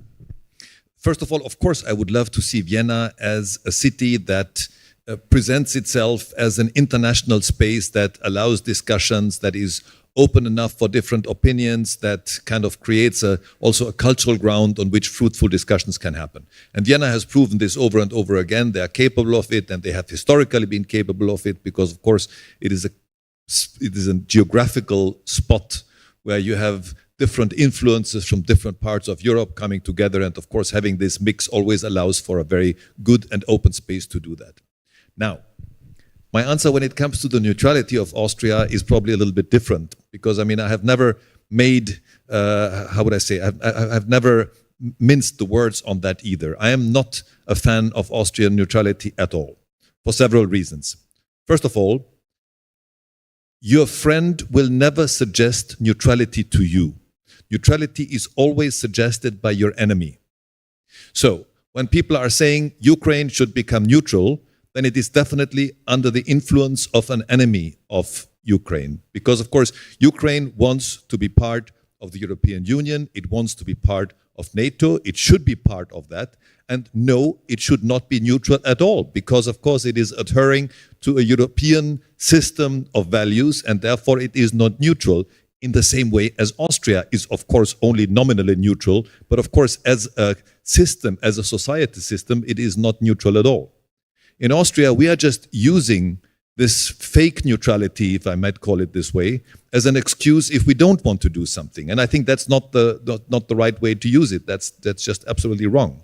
So if we say we don't want to deliver weapons, we don't want to invest in defense, we don't want to do anything like this, then suddenly neutrality is playing a role, otherwise it's not really playing a role. So no, I'm definitely not a friend of neutrality.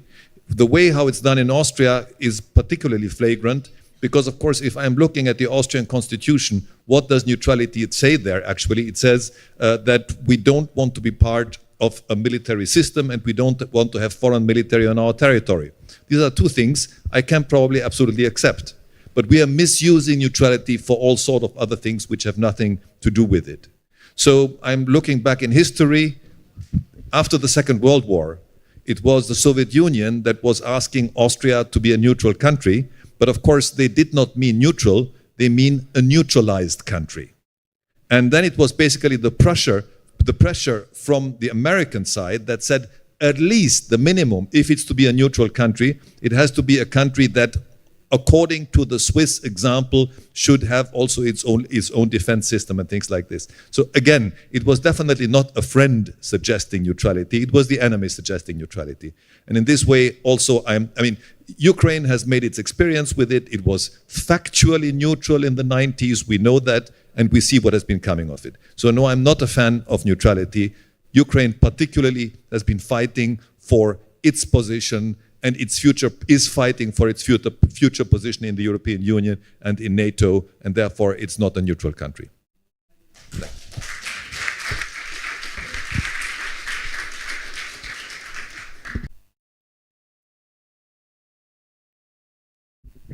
Thank you very much. I feel у нас тут ми по черзі. I will make it one by one. So let's move to another question so we can save some time.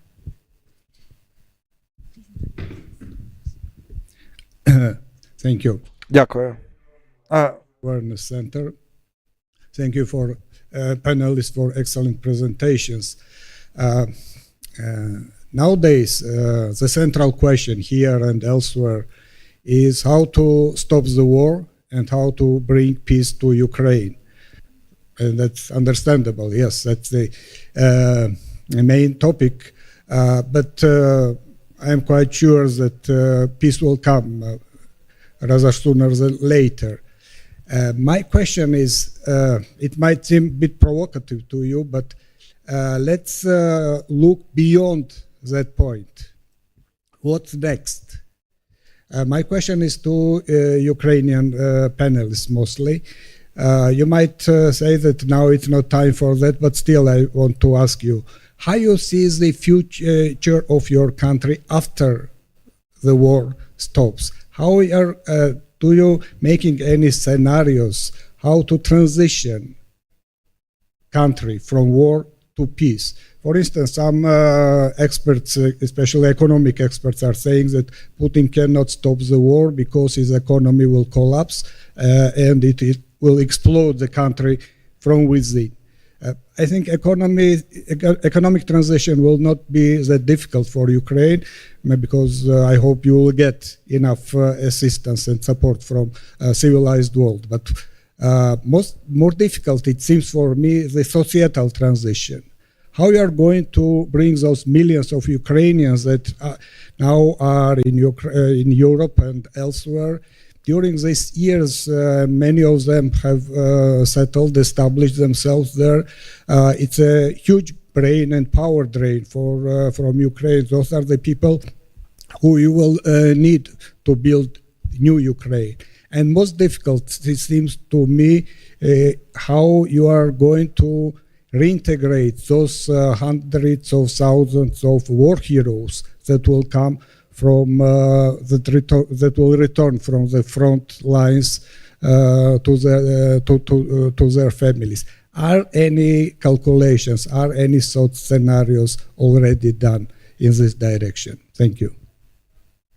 Thank you very much for your question. There is nothing simple here in this question, nothing, but it's extremely important. Thank you very much. Ігоре Володимировичу, вам слово. Please take the floor. Thanks for the question. So what is really important? Really important. Karl has just mentioned he's been to Kherson, which is under the shelling day after day, and from the artillery, and people are there, are thinking about the scenario of the rebuilding. We are thinking about that. So Miss Oksana has asked about the Austria. Previous year I had a question, I had the possibility to be in Chernivtsi, and I had the possibility to talk about the rebuilding of Ukraine after the end of the war, and how is it possible that it can be useful, the experience of the rebuilding of Austria after war, and how can it help us? What I'm talking about anyway, the Germany has been rebuilt after war. Austria has been rebuilt after war. The USSR has been rebuilt after war. Croatia as well. There are lots of international samples that we could take and we could use, and it's important that we have the understanding of our partners that they are ready to come to Ukraine and to rebuild it. And it's extremely important that they are ready to come to Ukraine because of them seeing the perspective of their business in Ukraine. This is what is usually underrated, because we show lots of success not only in the military sphere but also in the business sphere when we try to form the creation of drones, of the weapons for now, and etc. And yesterday in the interview I've been talking, and I always try to voice it, for me the victory of Ukraine in this war will lay not only in the victory of Russia, but the victory of all the challenges that Ukraine is facing inside the country. Only in this case, if we could cooperate the nation as it was done in February and March of 2022, if we start the action of all the institutions on those experience that we have for today, of the strongest part of Ukraine, of the citizen community. Of course, without the citizens, without the Ukrainians, we wouldn't handle this war. And if it transfers this experience into the work of the state institutes that are still like post-Soviet, only in this case Ukraine could win. No one will start the war, you understand, as for today, until the war comes to their territory. So we must have a best understanding of the clearness of the work of the institutions and the unity of the Ukrainians, first of all, and afterwards to make business in Ukraine. And only in that case the transaction from the military law to the peaceful conditions would be much easier. Of course, it would be quite difficult. There are going to be psychological challenges in the families that are usually damaged and destroyed, but it is a part of the reality of the war. The only what I'm afraid of for today, not everyone in Ukraine, including the political elites, understand the existential of this war for Ukraine. And because of that, when I talk to Europeans that they are losing time, we are losing the time as well here in Ukraine. We can't, in this existential war, win with a half power. We can only win if we provide all our power and all our efforts, and we must adapt to it as fast as possible to the challenges of time. Thank you. Thank you, Igor Volodymyrovich. Mr. Oleg, was a question for you for the Ukrainian speaking speakers, but if possible, try to be really short, so to give the possibility to go on. Well, the question is quite complicated, and we must understand that Ukraine is partially answering it since 2014, when we have lost part of our land due to occupation and when they started the war. And people are what matters more than the territories that we have lost. It's social matters, and the reintegration question has arisen in 2014. We have veteran hub representatives in the audience who can share some of their experience of reintegration in social life and medical life after the military action and how they return to their families. It's important that these things are scaled and systemized, because the question is complicated, and as you can see from the people that are immigrants and internally displaced, they need help and need work on the citizen level and understanding that the state must be effective and its institutions. So effective leadership is not leading like a dictator. It means leading in a decentralized way. It's critical to solve the issues on the level of territorial communities where the person lives. It's not only about state politics. And as we understand, each issue is an opportunity if the approach is right. So the millions of Ukrainians in different cities of Europe is not only a problem, it's an opportunity to build bridges for business and for cultural initiatives and so on. And the situation with the economy is quite the same. Ukraine can contribute to the European economy, and we know that Europe is dependent from China, and China is not a friend from Europe. They are an enemy, and they help with the militarization and get it ready for the war. So Ukraine might become a cluster for making lithium batteries and solar panels with our friends from Denmark, and we can move to green energy and some industrial things that we are doing with our Romanian and Slovenian and Hungarian friends, which I hope will get rid of their premier minister that they have now. Sakartvelo might become another chain of supply, because they must liberate their Northern Caucasus land, and this issue requires complex and systematic work. We're not dealing with internal things in Slovakia. So I'll give a word to Zinovi Samoilovich, so we can afford more to 2 more questions. If it's possible, we yesterday tried to touch the revitalization in new transport corridor, Baltic Mediterranean, the former Austrian Österreichische Eisenbahn, which was built after the Crimea War.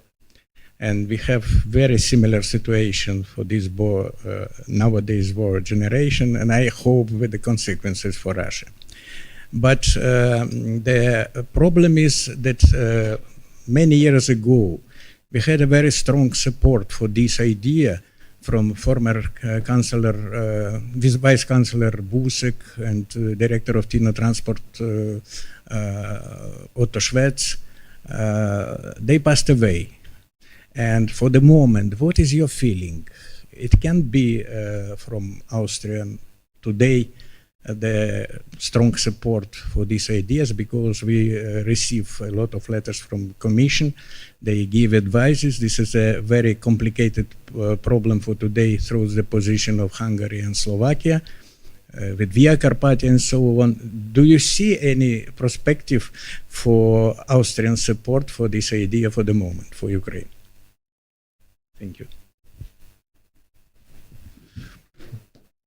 Again, probably I can make this relatively short. We know that Austria was coming in a very difficult situation at some stage after the beginning of the war in 2014, when our foreign minister at the time, a slightly disturbed lady who is living today somewhere in Russia with her dogs and her ponies, was deciding to invite Mr. Putin to come to her wedding. And that, of course, was not exactly helpful to the relationship between ideas and developments that were happening in Ukraine and what was happening in Austria. Luckily, today, we have, I would not say a particularly powerful government, but one of the beacons in our government is our Minister of Foreign Affairs, who is extremely pro-Ukrainian, who does not shy away from the usual way that people have to kind of speak out about that. So I think she is somebody who really is a very strong point in the current government that we are having, and that would also definitely support these type of ideas. Generally speaking, of course, we are speaking about European projects. We are not talking about projects that can be bilaterally in some way solved or even completely developed. I mean, that is one element that kind of always, that I'm strongly supporting when the pan-European movement is talking about the principle of subsidiarity, which allows the collaboration on a regional basis, but under a bigger European umbrella. And that's also what we should be looking for in this specific case. Thank you very much. We have We have a few more questions. I see 3 hands, but please, I'd like this Mr. to speak.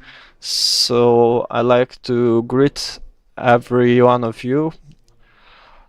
So I've heard a very important question here about the reintegration of the heroes that are returned from the front lines. And they must continue their fight, but not on the battlefield, in the army, but here within the society and community. They must prove that they are unbreakable and prove their position and for what we were standing there in the fight. And I'd like to say that Bukovina now is one of the powerful centers that implement practical instruments for a decent meeting of the heroes that return, and one of them is the path in sports. It's activity and rehabilitation for the veterans and heroes. And from our Still Bukovina team, that is currently an example of an unbreakable people and heroes. So we'd like to present you a gift from our team. So this is the form. Now you're part of our team.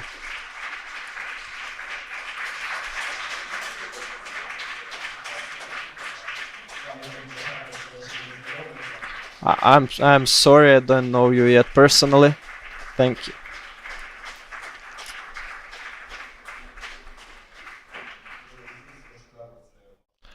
This is one for you, Carl.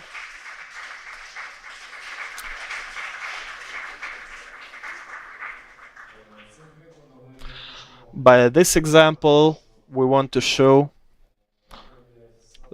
that we still fight and we still move on and we prove our position from the youngest to the oldest, and we visit the young in the kindergartens and the schools.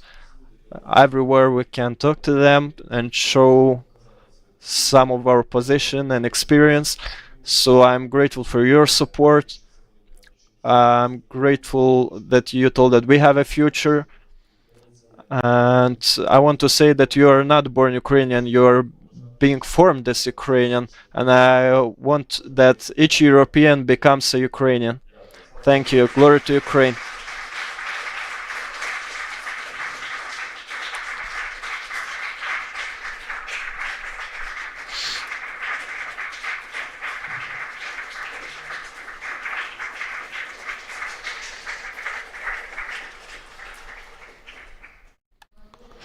We're really grateful to you and for your words of support, and thank you.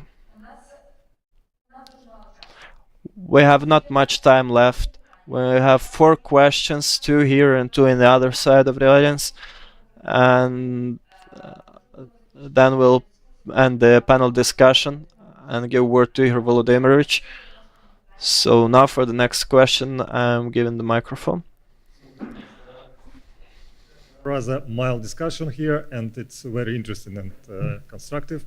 And let me ask a bit noisy and let's say not so pleasant question about, for example, shift of using of by Russia weaponry. Let's ask, for example, the question: what if Russia will shift from conventional weaponry to nuclear weaponry? What will be the answer of European elites? What do you think? How it will be? Thanks. I would, if you have an answer, but dear speakers, please very briefly, just 2-3 minutes max, even less. Thank you. Simply, I don't believe that Russians can use a nuke. Я не вірю, що Росія може використати ядерну зброю. They really has much more things to lose than we. And they prefer to stay and to maintain this kind of war because they have enormous resources. They can continue using different ways of hybrid and information warfare, but I don't believe they will not use. They will use some tactical things, but just to threatening us, but not in a real way.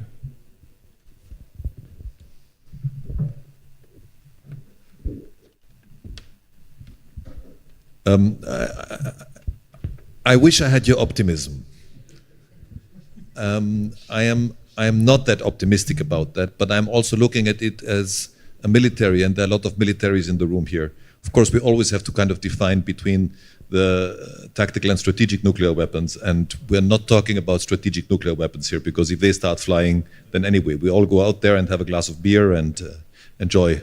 But when they are using tactical nuclear weapons, and especially if we're looking at the weaponry that Muscovy currently has at their disposal, they have a limited efficiency. An efficiency that can be matched on a tactical level with non-nuclear means, definitely. That's why even if Muscovy would use a tactical nuclear weapon purely as a psychological weapon, which I consider absolutely possible, I'm absolutely sure that, for example, the United States would not answer nuclear to it. I don't think anybody would answer nuclear to that, but would answer in another way. And I think also America has made it very clear what they would do in a case like this. In all sort of back-channel talks, they have been kind of very, very, very clear about that.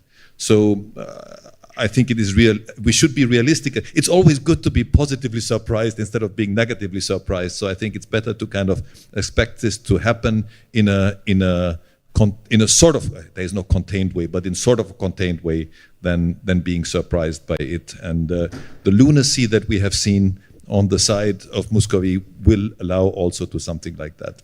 That's my opinion. Ігор Володимирович, Олеже, чи маєте що...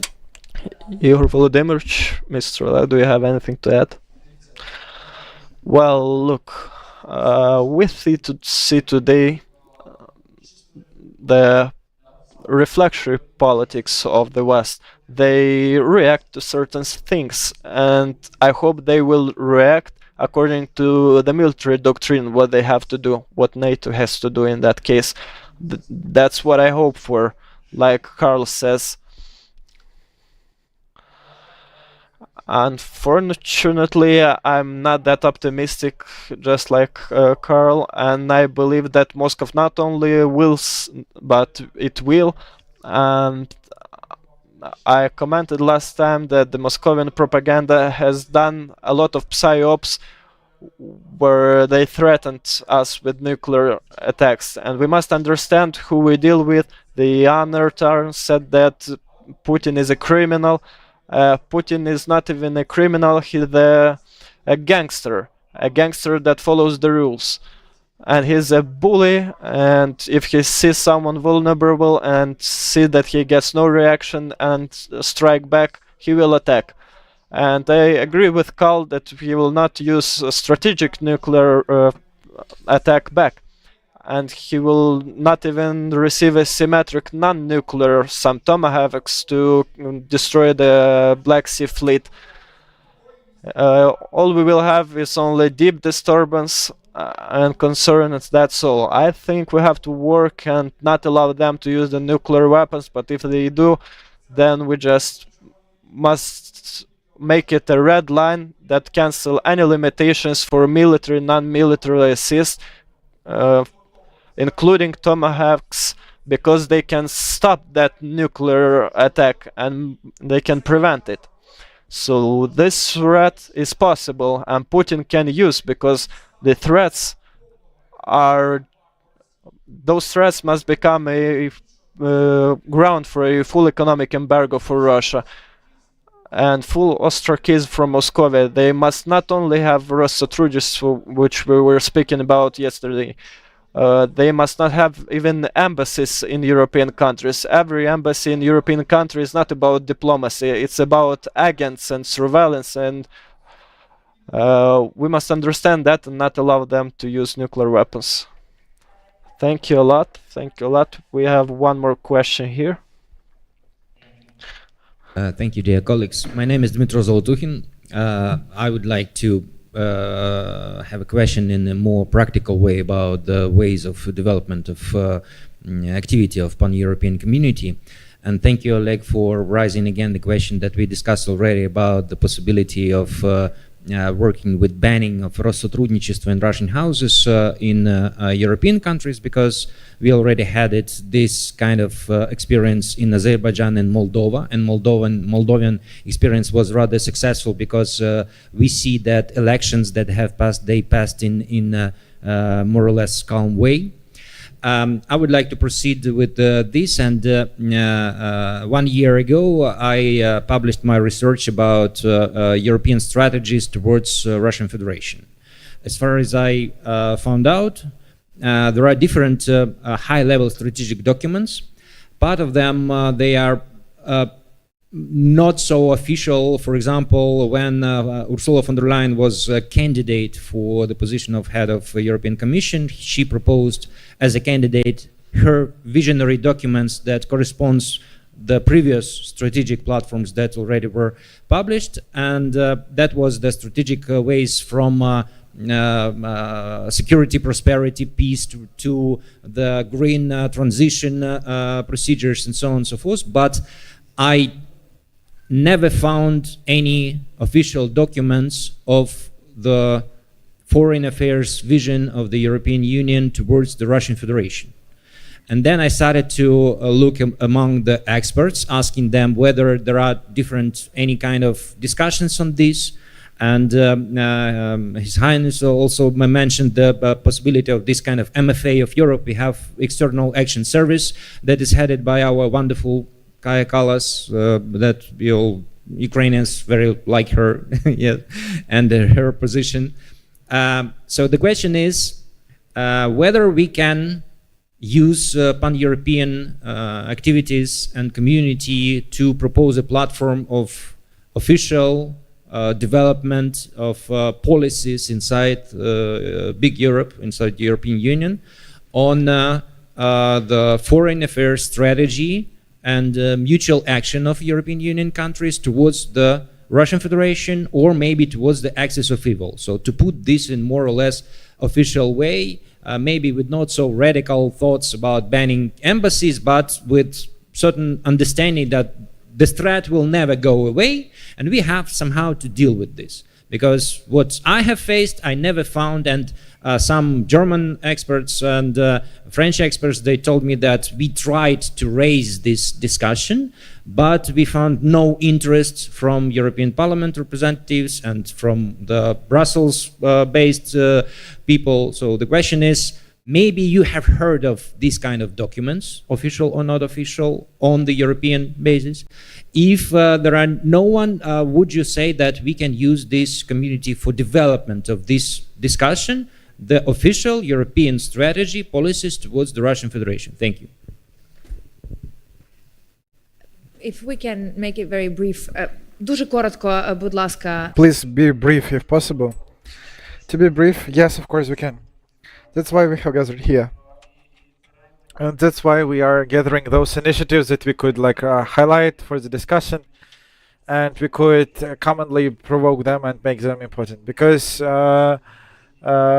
will be in the second presidium of the Pan-European, International Pan-European Movement, and there are going to be such initiative, and this is quite wonderful, I think. The second thing, I'm quite happy that today we have the participants of the Pan-Europe Armenia, because they are completely feel the nerve of the whole fight against Russia. I'm really happy to see friends from Lithuania, from Georgia. To be honest, even Pan-European movement, not everyone feels such sharply, especially Western countries, the challenges that they are facing with Europe as for today. That's why it is very important to open these new organizations, that people are joining who clearly understand the challenges, and we could do it only together. The Pan-Europe proposes this space, and I'm quite thankful for the organization for that. Panel members?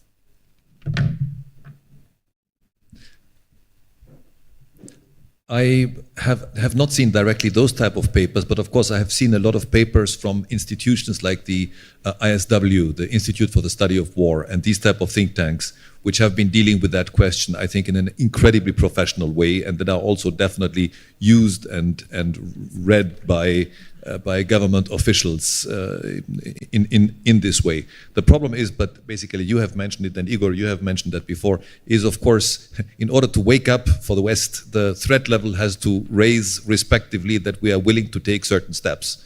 As long as there is no as long as we are in this ridiculous situation that we have one country, which is Ukraine, basically sticking its neck out for the rest of Europe to defend our value system, to defend our continent.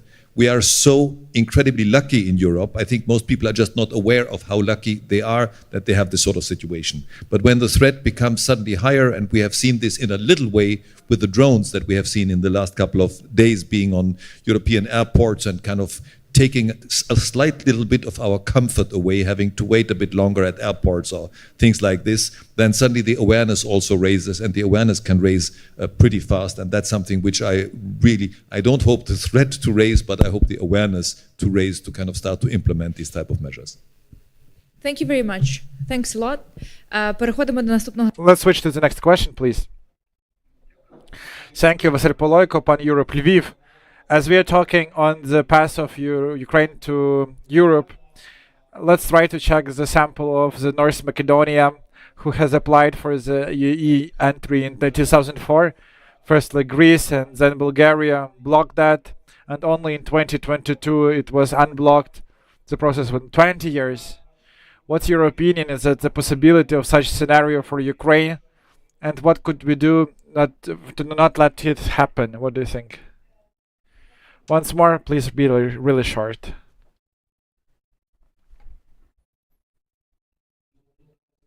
Till 2022, we were not even told about the candidateship in the Europe. That's why I'm talking about this. It all depends on us. How fast will we integrate it into the European Union? Because if we will show the sample of success, the sample of effectiveness, only then people will try to take us to agree with us. Why do I say that I'm against Ukraine entering EU quite fast? Because in that case we will delegate our responsibility to Brussels. But I want it the least. All the questions that are related to us must be solved by us. And only afterwards we should enter to the places where it will be a possibility to entry. We don't know what EU will look like in 20 years. Thank you. Yes, I will add as well, some countries could, as I understand from the government currently, and they will block us and even now block our pass openings, clusters different like this. I will not voice to prime ministers who do this, but still this is two side street, and as it was mentioned, and completely correctly was mentioned by Arn, NATO is interested in Ukraine even more than Ukraine is interested in NATO, because Ukraine can give more to the collective safety, the collective security than can receive it. If agreeing with Mr. Igor, both economically, social, Ukraine will be a successful country. It will be the country that with a good good GDP, and with other green aspects, it would be quite interesting for the European countries that this path will be much easier. That's why those European unions that will Ukraine will enter will be quite different, and Ukraine must be different. And our task of the community, of the pan-European movement, of the activists, like we must make this period much faster and much more effective and lengthy. So yes, thank you. I would like to give a word for the comment or the question to Oksana Petrivna, please. And afterwards I will give the word to our friends from Armenia, from the Pan-Europe Armenia. I hope it will be the final question, and I think it will be the final question, so we will finish. Good afternoon, everyone. I'm sure that in this hall we have real Ukrainians and best friends of Ukrainians. That's why I would like to address, and I would like to say something, to request something. As a wife of the dead defender of Ukraine in the Russian-Ukrainian war, as a person who has the both of the local and international level, I want to, for me, as for the wife of the killed, it's important for me to understand that all the civilized world understands that the war in Ukraine has started in 2014, but not in 2022. It's important for us, the families of the killed, when we hear that the war in Ukraine is the fourth year, it is about the neglection of the input that thousands of Ukrainians has done till 2022. Why do I try to emphasize on it? Because many times I have heard, and even today, about Europe not understanding that war is on the close to their houses. I must say that all of the people we are united, and for the Ukrainians are present in this beside this hall in 2014, 2015, 2016 to 2022. We Ukrainians are, most of us do not understand it, that Ukraine is facing with war and is lasting for a long period. We lived and we didn't understand that 8 years there were life given someone at all do not hear, do not understand. They're gonna like this war that is called full-scale invasion, or the big ones, yes, but it is because the God has created the person to think, to live in peace and happiness. That's why the psychological people are not ready. Is the same as I think 100% is true that like for 100% the Europeans are not ready. Yes, as European Union has mentioned. That's why it's like one more a sample of that we are united people. We are the only people. And I really request you, all present people, in your speeches when you talk about the war in Ukraine, are, when we talk about 4 years, when we talk about full-scale invasion, yes. And when we talk about the war itself, we choose emphasis that it lasts for much longer. It started in 2014 and it lasts till now. So the war is not, it was not officially started, neither 2014, 2022, but it lasts since 2014 till now. Currently in Ukraine, we have got the military law. Yeah, it is not the war right now, so that's why we should remember this.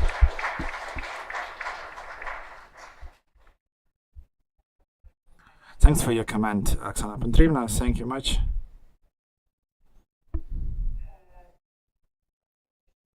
Understanding that we don't have so much time. We don't have what that. This was quite a great comment. We absolutely agree with what was said. So the next question, as promised, I will give to the friends from the Pan-Europe Armenia, please. This will be a short comment rather than a question in order to save your time. I would like to emphasize one simple thing. We're here in the country which is expressing the very spirit of Europe. What is Europe? We're asking sometimes, or we have been asked many times. What is Europe? Europe is freedom-loving. Europe is resistance towards the evil. It's a fight for independence. That's why we're here. And we, Armenians, Georgians, Moldovans, we feel vividly something that in Western Europe is still a question. Why we have to support Ukraine? It's not just solidarity. It's not just humanity. For us, for the countries which are shaping the southeastern border of Europe, this is a question of survival. I said yesterday, and I'm repeating today, this is the same war of imperial Russian against its colonies. And we have to realize that this is one single war, and we are just different fronts of this war. That's why we are here, to express not only our solidarity and full support, but just to say that we are soldiers in the same war, and your victory is an issue of our very survival as a nation, as a country, as a state. Thank you.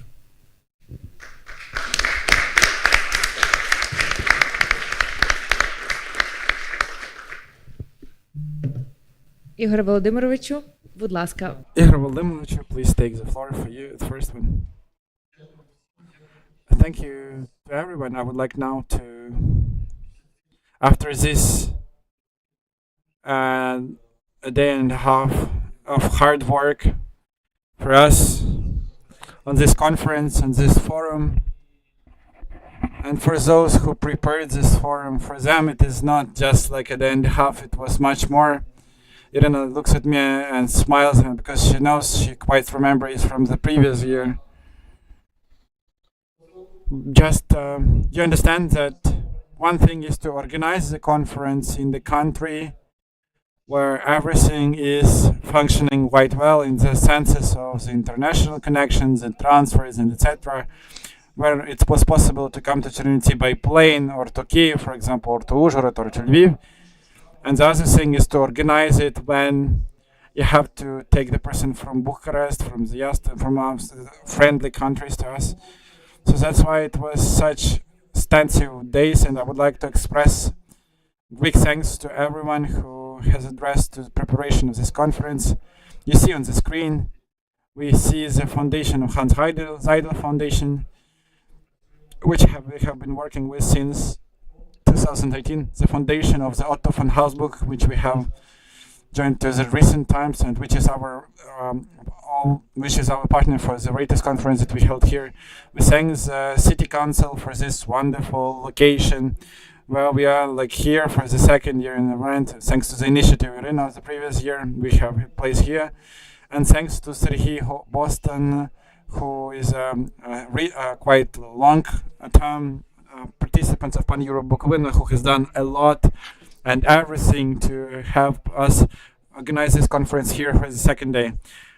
I just look on the symbols and I just want to express. I thank the Bukovinian Center of Reconstruction and Development and his head Yaroslav Bosnikov, because without his support, without his efforts, it's extremely difficult for us for today to prepare this conference. I thank also Chernivtsi National University, and you know that we will keep work today, but on the different event after lunch, but it's my alma mater, it's our alma mater, most of us present here, and that Mr. Yaroslav, the rector, so the person, the management supports our events. It's extremely a big pleasure for us. The previous year, Irina has made it in marble hall of Chernivtsi National University. I thank my library of Chernivtsi National University that I have paid 6 years of my life of having a possibility yesterday, despite a cold outside, but in really friendly atmosphere, to discuss those questions that are worrying us and that we want sincerely discuss and to find the answers for. I really thank the Informational Center of the European Union and its representative Larissa Vornikov, which sits right there behind, for this fantastic help on the preparation of the location in the library, of the organization, of the role of organizational questions that we could have solved thanks to her efforts. And of course, informational partner of our event, Chernivtsi Promin. But I also would like to thank directly the president of Pan-Europe Austria, because Reinhard Kluczek, because Pan-Europe Austria has become one of the co-organizers of the concept, or coordinators of our event, and this is it's a big pleasure for us, because it is also our long-term cooperation, and this cooperation has started with Mr. Kluczek far before Pan-Europe in Ukraine, when it occurred here. And we continue this cooperation, and yesterday's signing of the memo is a great example of our cooperation. I also want to thank to those pan-European regional organizations that we have here today. This is Pan-Europe Bukovina, Irina, extremely active this year. She has also been the same active as she was in the previous year in the preparation of our event. And Irina, big thanks to you from the Pan-Europe Bukovina, to Mr. Serhiy. We are really thankful to all of you that you have done so much work. I'm really thankful to Pan-Europe, Prekarpatia and Transcarpathia and Pan-Europe Galiciana. They have joined us, they have joined the process, and they have been always in the context of what we've been doing, and some tips that we're giving, because we had some common time and we had a great common work, as it is written, Viri Bosinis, on the entry of the building. It's the same how it was done. It was done in common efforts, and I really would like to mention the youth wing of the Pan-Europe Clinic, because girls, Anastasia Hatsenko, Katya is sitting, Olena Archevska, all of them, it's impossible to do the big part of work that they have done. This part of work is impossible to imagine without them. And we're really happy that yesterday we have had a presentation of Pan-Europe Bukovina. Daria also sits here, who also joined our common work. And we show that Pan-Europe, the common efforts for us are not only words, but the part of our existence and part of our common work. You clearly understand that it's impossible to be done without Svetlana Savrana is somewhere here that represents the foundation of Seidel. I really would like to thank her. Thank you much.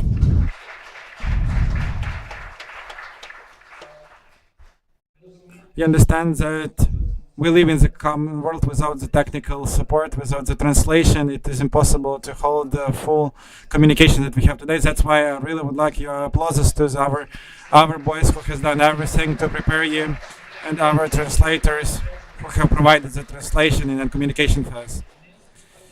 We cooperate with them for the second year, and this is a fantastic pleasure from this cooperation, because it is also a part of Ukraine that we demonstrate. Thank you.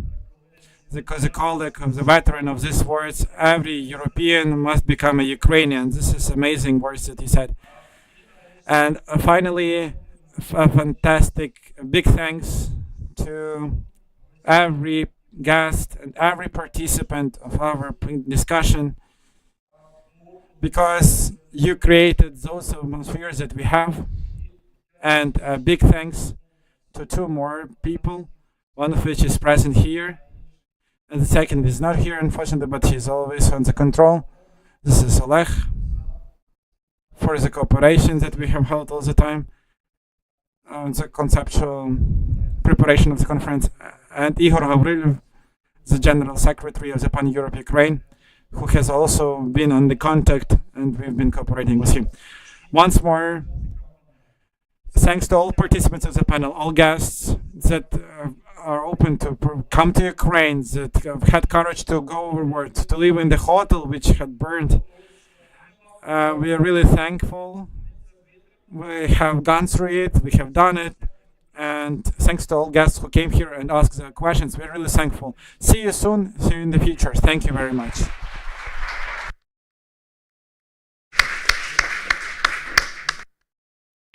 Before standing up and leaving, please let's make Pan-European family to a common photo as the previous year. But one thing, we did it outside on the stairs, but this year let's make it here in the session hall of the Chernivtsi City Council. So come here, please. Let's make a picture all together.